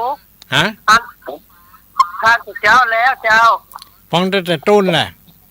เจ้าฟังแต่ต้นเมื่อออกโคทีเมื่อเพลงออกโคทีแล้วเจ้า เออ ดีเนาะได้พร้อมหมดเนาะ เจ้าฟังตัวเจ้าไข้หัวตัวเจ้าเผื่อว่าตุลุงใครเครียดเต้นนะ ไข้หัวยังได้ไข้หัวหยัง ไข้หัวโอ้นั่นก็ไข้หัวนั่นก็เดี๋ยวก็ไข้หัวหมดอ่ะเนี่ยนะตัวตุลุงจากนี้ เออ จ้ะ ไข้เครียดเนาะแม่เนาะ อันแคว้นอันตีนแคว้นนักขาตุลุง ฮะ ที่อันตีนเฉมงนะแคว้นนักขา เออยังแคว้นละโลเดินได้ดีพ่องละโล เจ้าว่าสาเจ้าคือกำลังใจตุลุงเจ้ามัน ขอบใจอนุโมทนา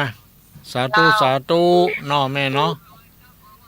อ้าวสายที่สองผ่านไปแล้ว ต่อมาสายที่สามมาแล้วเจริญปอน นมัสการตุลุงเจ้า จากไหนฮะ ไฟเงาเจ้าแม่ก้อมใจคำเจ้า แม่ก้อมใจคำนี่เนาะ เจ้า จากอำเภอพะเยา อำเภอเงา อำเภอเงา อำเภอเงาจังหวัดลำปางเนาะ เจ้า ฟังชัดเจนดีก่อ เจ้าขึ้นอรุณีเจ้า ขึ้นของโยมดารุณีเนาะ หายดีแล้วก็เจ้าสบายดีแล้วก็ อย่างก็ หายดีแล้วก็สบายดีแล้วก็ ยังบ่หายดีเด้อแม่ มือยังชาอยู่ แต่การเดินการอย่างนี้ดีขึ้นมา เจ้า ดีขึ้นมา เอาก่อนฉันอาหารที่มันมีประโยชน์เน้อ นั่นแหละนี่ก็หมอนัดวันที่27นี่ก็ได้ไปเหมาะพุ่นน่ะ เจ้า เชียงใหม่ สาธุเน้อ ขอบใจเน้ออนุโมทนาที่เป็นห่วงเนาะสายต่อมามีกอมาแล้วเจริญปอน ไหวสาเจ้าคุณลุงแม่บัวลอยบ้านชุกก็ตำบลตะก้ออำเภอแม่สวยเจ้า แม่บัวลอยบ้านศพกอ เจ้า อำเภอตำบลศพกออำเภอแม่สวยเนาะแม่เนาะ อำเภอเจ้า ฟังชัด ชัดเจนดีเจ้า ชัดเจนดีเนาะแม่เนาะ เจ้าได้ปอนตุยแล้วก็ได้ความหูตุยเจ้า แต่ดีเนาะได้ฟังนิทานด้วยแฮมได้ เจ้าคุณลุงสบายดีแล้วก็ดีใจเนอะ ขอบใจเด้อแม่อนุโมทนาก็ เจ้าอนุโมทนาตัวอยู่ลงทุนให้คุณลุงก็ไปบ่ได้คุณลุงเฮ้ย แต่เจ้า เนาะ เป็นกระดูกทับเส้นนะถึงกันนะเจ้า แต่ ชาวบ้านเจ้าวัดยังได้ไปไว้วานเนี่ยไว้ทุกลุงทุกคนเจ้า แต่เดินได้อยู่เนาะตามบ้านนะเนาะ เดินได้เจ้าได้ไม่เต้าเอาเจ้า ไปไก่บ่ได้ก็เป็นหยังแม่ เจ้า เอาใจไปกายเขาไปบ่ได้เอาใจไปเจ้าไปตลอดเจ้าแต่อนุโมทนาเนอแม่เนออยู่ดีมีสุขขอปันหมปันหายดีสบายเจ้าเจริญพรอันนี้ก็มาจากอำเภอแม่สวยเนาะสายต่อไปมีก็เข้ามามาแล้วเจริญพร ครับ ไผอัลโหล ครับ ฮะ ฟังอยู่ดื้อ ฟังอยู่กะไผป้นหานกะ อยู่ปลาพายครับลีครับ ป้นหานใครกะ บัดแจ้ครับอยู่ลีผมอยู่ลีครับ อำเภอลีกะ ครับ โทรมาเป็นครั้งแรกอีกเด้อเนาะ โทรมาหลายครั้งแล้วครับ หลายครั้งแล้วชื่อหยังประเสริฐนี่ก็ชื่อหยัง ที่ป้อหมวก ป้อหมวกเนาะ ครับปลาพาย ป้อหมวกป่าไผ่อำเภอลี อำเภอลีฟังจากอันนี้ชุมชนคนตรงนี้วัดพระธาตุหลวง แต่ ครับ จังหวัดลำพูนเนาะ ครับจังหวัดลำพูน ฟังชัดเจนดีเนาะ ครับฟังแค่เจดีครับ ขอบใจเด้ออนุโมทนา ครับ ขอบใจอนุโมทนา ครับ สาธุนี่ก็มาจากอำเภอลี สายต่อมายังมีเวลาอยู่เข้ามาได้มาแล้วเจริญปอนช สียงถึงเหมือนไปสักคน แม่สีทอน เจ้าฟังอยู่เจ้าชัดเจนดีนะเจ้า ชัดเจนดีเนาะ เจ้า แผ่นดินสินนาสันปะตอง หนาวแล้ววันนี้หนาวหน่อย หนาวมาแล้วเนาะ บ่ปอนนักเด้อ อากาศกำลังเริ่มหนาวเนาะ อากาศกำลังหนาวรักษาสุขภาพกันแล้วกันเน้อแม่เน้อ เจ้า ให้ร่างกายอบอุ่นอบอุ่นดีมันจะบ่ได้ไข้ เจ้าไว้สาเจ้า สาธุสาธุแม่สีทอนสันปะตองมาแล้วเนาะเอาสายต่อมาเจริญปอน บริษัทครับ เอาป่อบุญธรรมมาแล้ว ฟังอยู่เนอะครับ ฟังอยู่เนอ ครับ ดีแล้วดีแล้วได้ความรู้อย่างหลายอย่างอยู่กันเนอวันนี้ โอ้ได้หลายอย่างครับแล้วครับ ฟังตั้งแต่ต้น ครับ ฟังคติธรรมว่ะฟังนิทานว่ะฟังธรรม หลายสิ่งหลายอย่าง บอกมาแล้วฟังหมดแล้วครับ นั่นแหละดีละดีละเนาะอายุวันโน บริษัทครับ อายุวันโนสุขังพลังป่อบุญธรรมสังคำพันธ์พร้อมนักครอบครัวของได้อยู่ดีมีสุขปราจากทุกโศกโรคภัยเด้ออยู่ดีมีสุขสาธุสาธุสายต่อมามาแล้วเจริญปอนที่ไหนอะ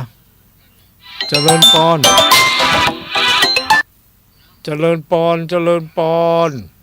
ไว้สา อันนี้ได้ก็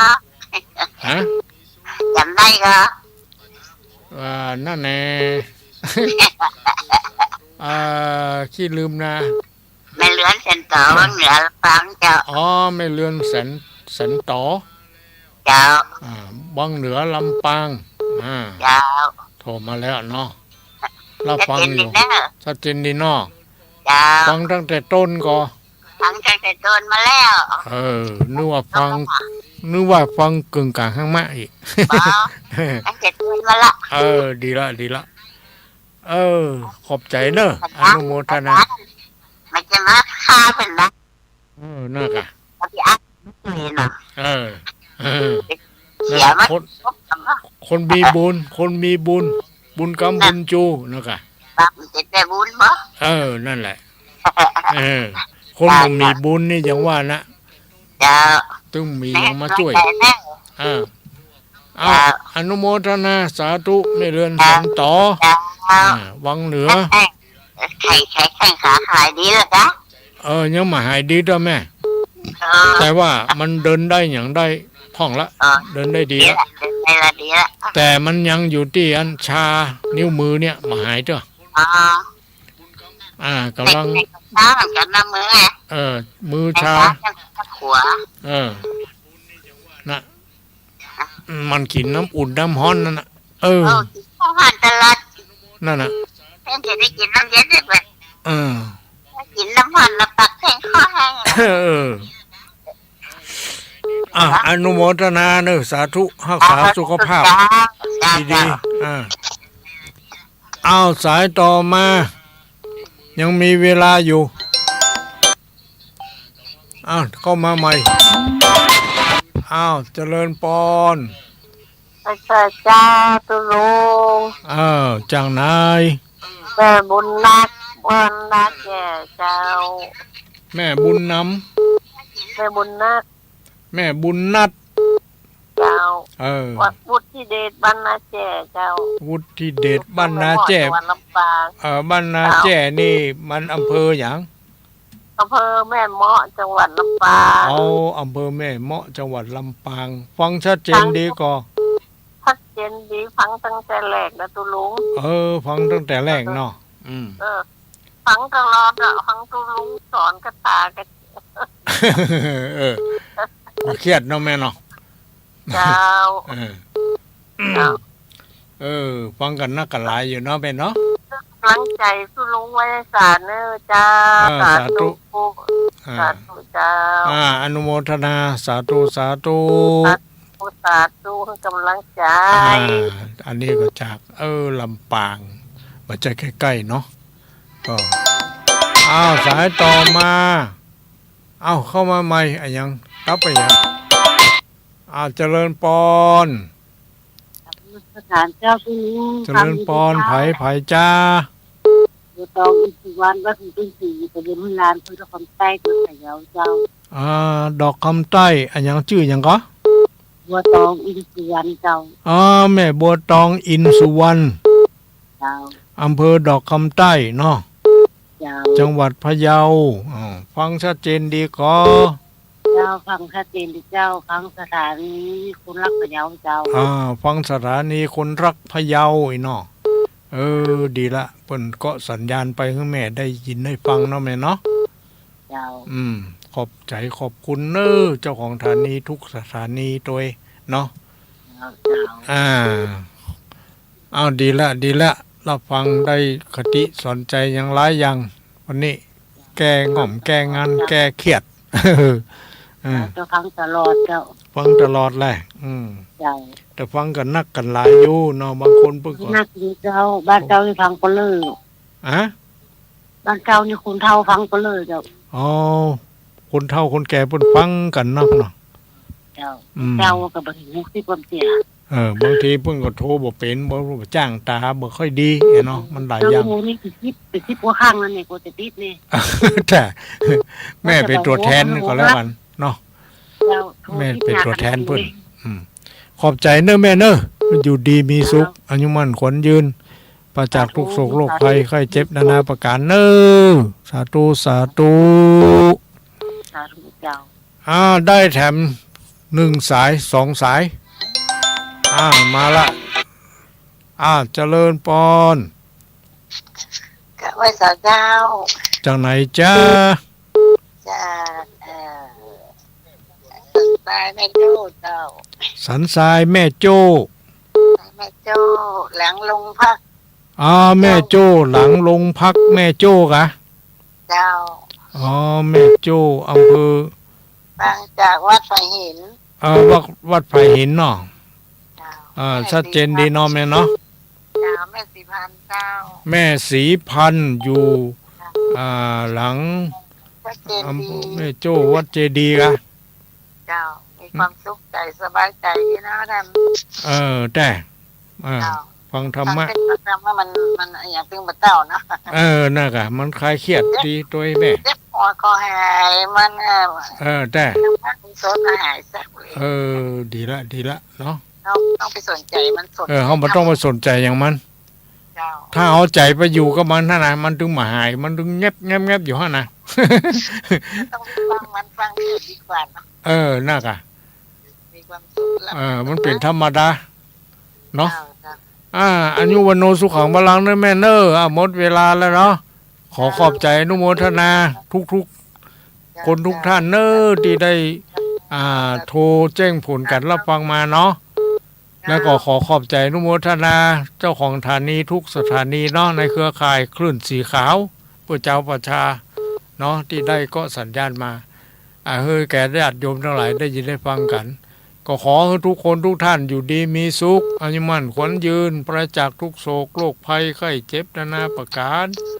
มีความสุขความสำราญเบิกบานใจมีโชคลาภวาสนาบารมีมีคุณความดีอยู่ตลอดไปสุขด้วยเถิดปานาติปาตาเวระมณีสิกขาปะทังคำพระสอนสั่งโปรดจงฟังตั้งใจให้ชัดอย่าคิดไปฆ่าสัตว์ตัดชีวิตลองคิดเล่าอทินนาทานาเวระมณีสิกขาปะทังเตือนไว้กระจ่างอย่าในทางหยิบช่วยของเขาสิ่งของใครนั้นจนเครียดกินเหล้าจนเครียดกินเหล้าจนเครียดกินเหล้าจนเครียดกินเหล้า จนเครียดกินเหล้า จน เครียดกินเหล้าก็เลยยิ่ง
ท่านกำลังฟัง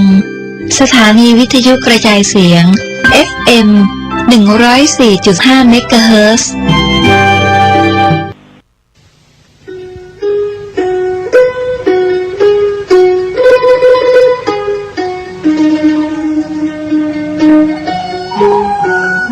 คัมภีร์อุปาทสันติเป็นวรรณกรรมภาษาบาลีของล้านนาไทยแต่งโดยพระมหามังคละศรีละวังสะพระเถระนักปราชญ์ของชาวเชียงใหม่รูปหนึ่ง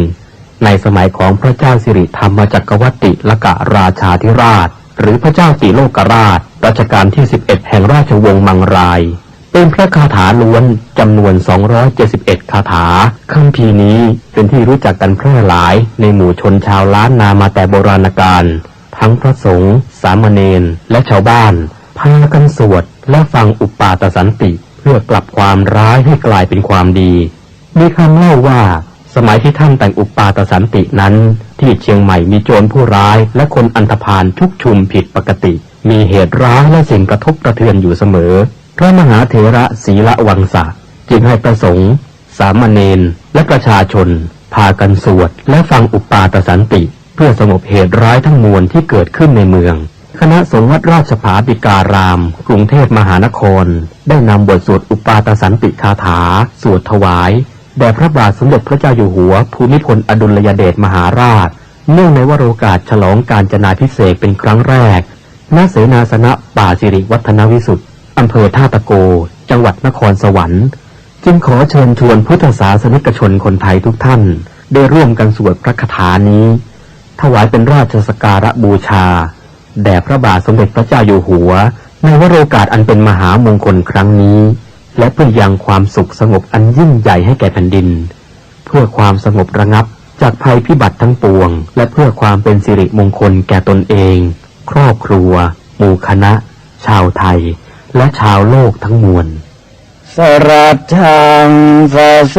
นังสะพันธุนรินทาง ริตานุภาโว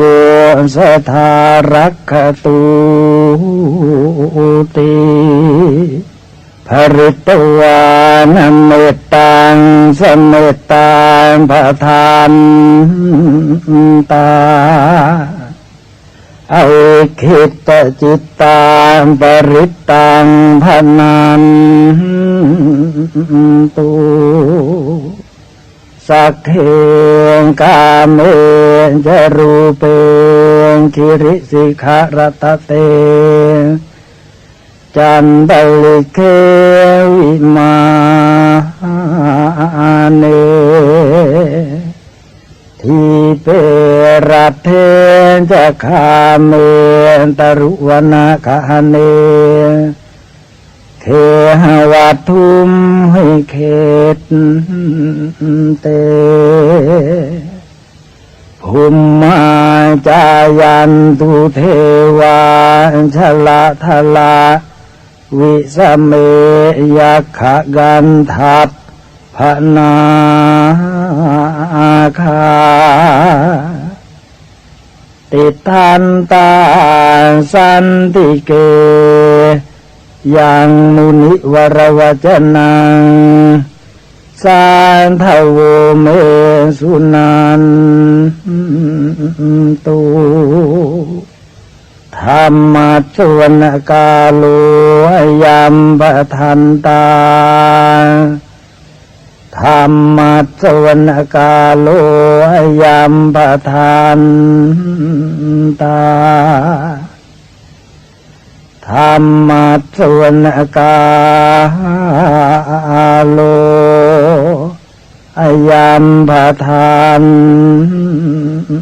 ตานะโมตัสสะภะคะวะโตอะระหะโตสัมมาสัมพุทธัสสะนะโมตัสสะภะคะวะโตอะระหะโตสัมมาสัมพุทธัส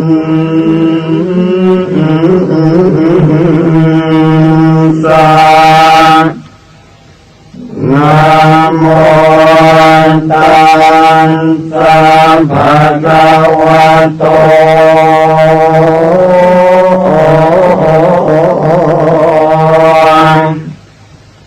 อะระหะโตสัมมา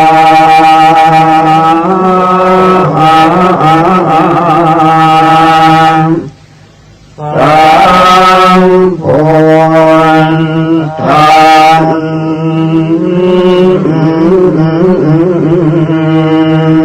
สะสุตุทัสโสอายังธัมโมโลตัสสังคินาเทสิโตมหาสันติกโรโอเกสัมปัสสัมปันติทายโกสัมภูปันตุปัสสมโนปุ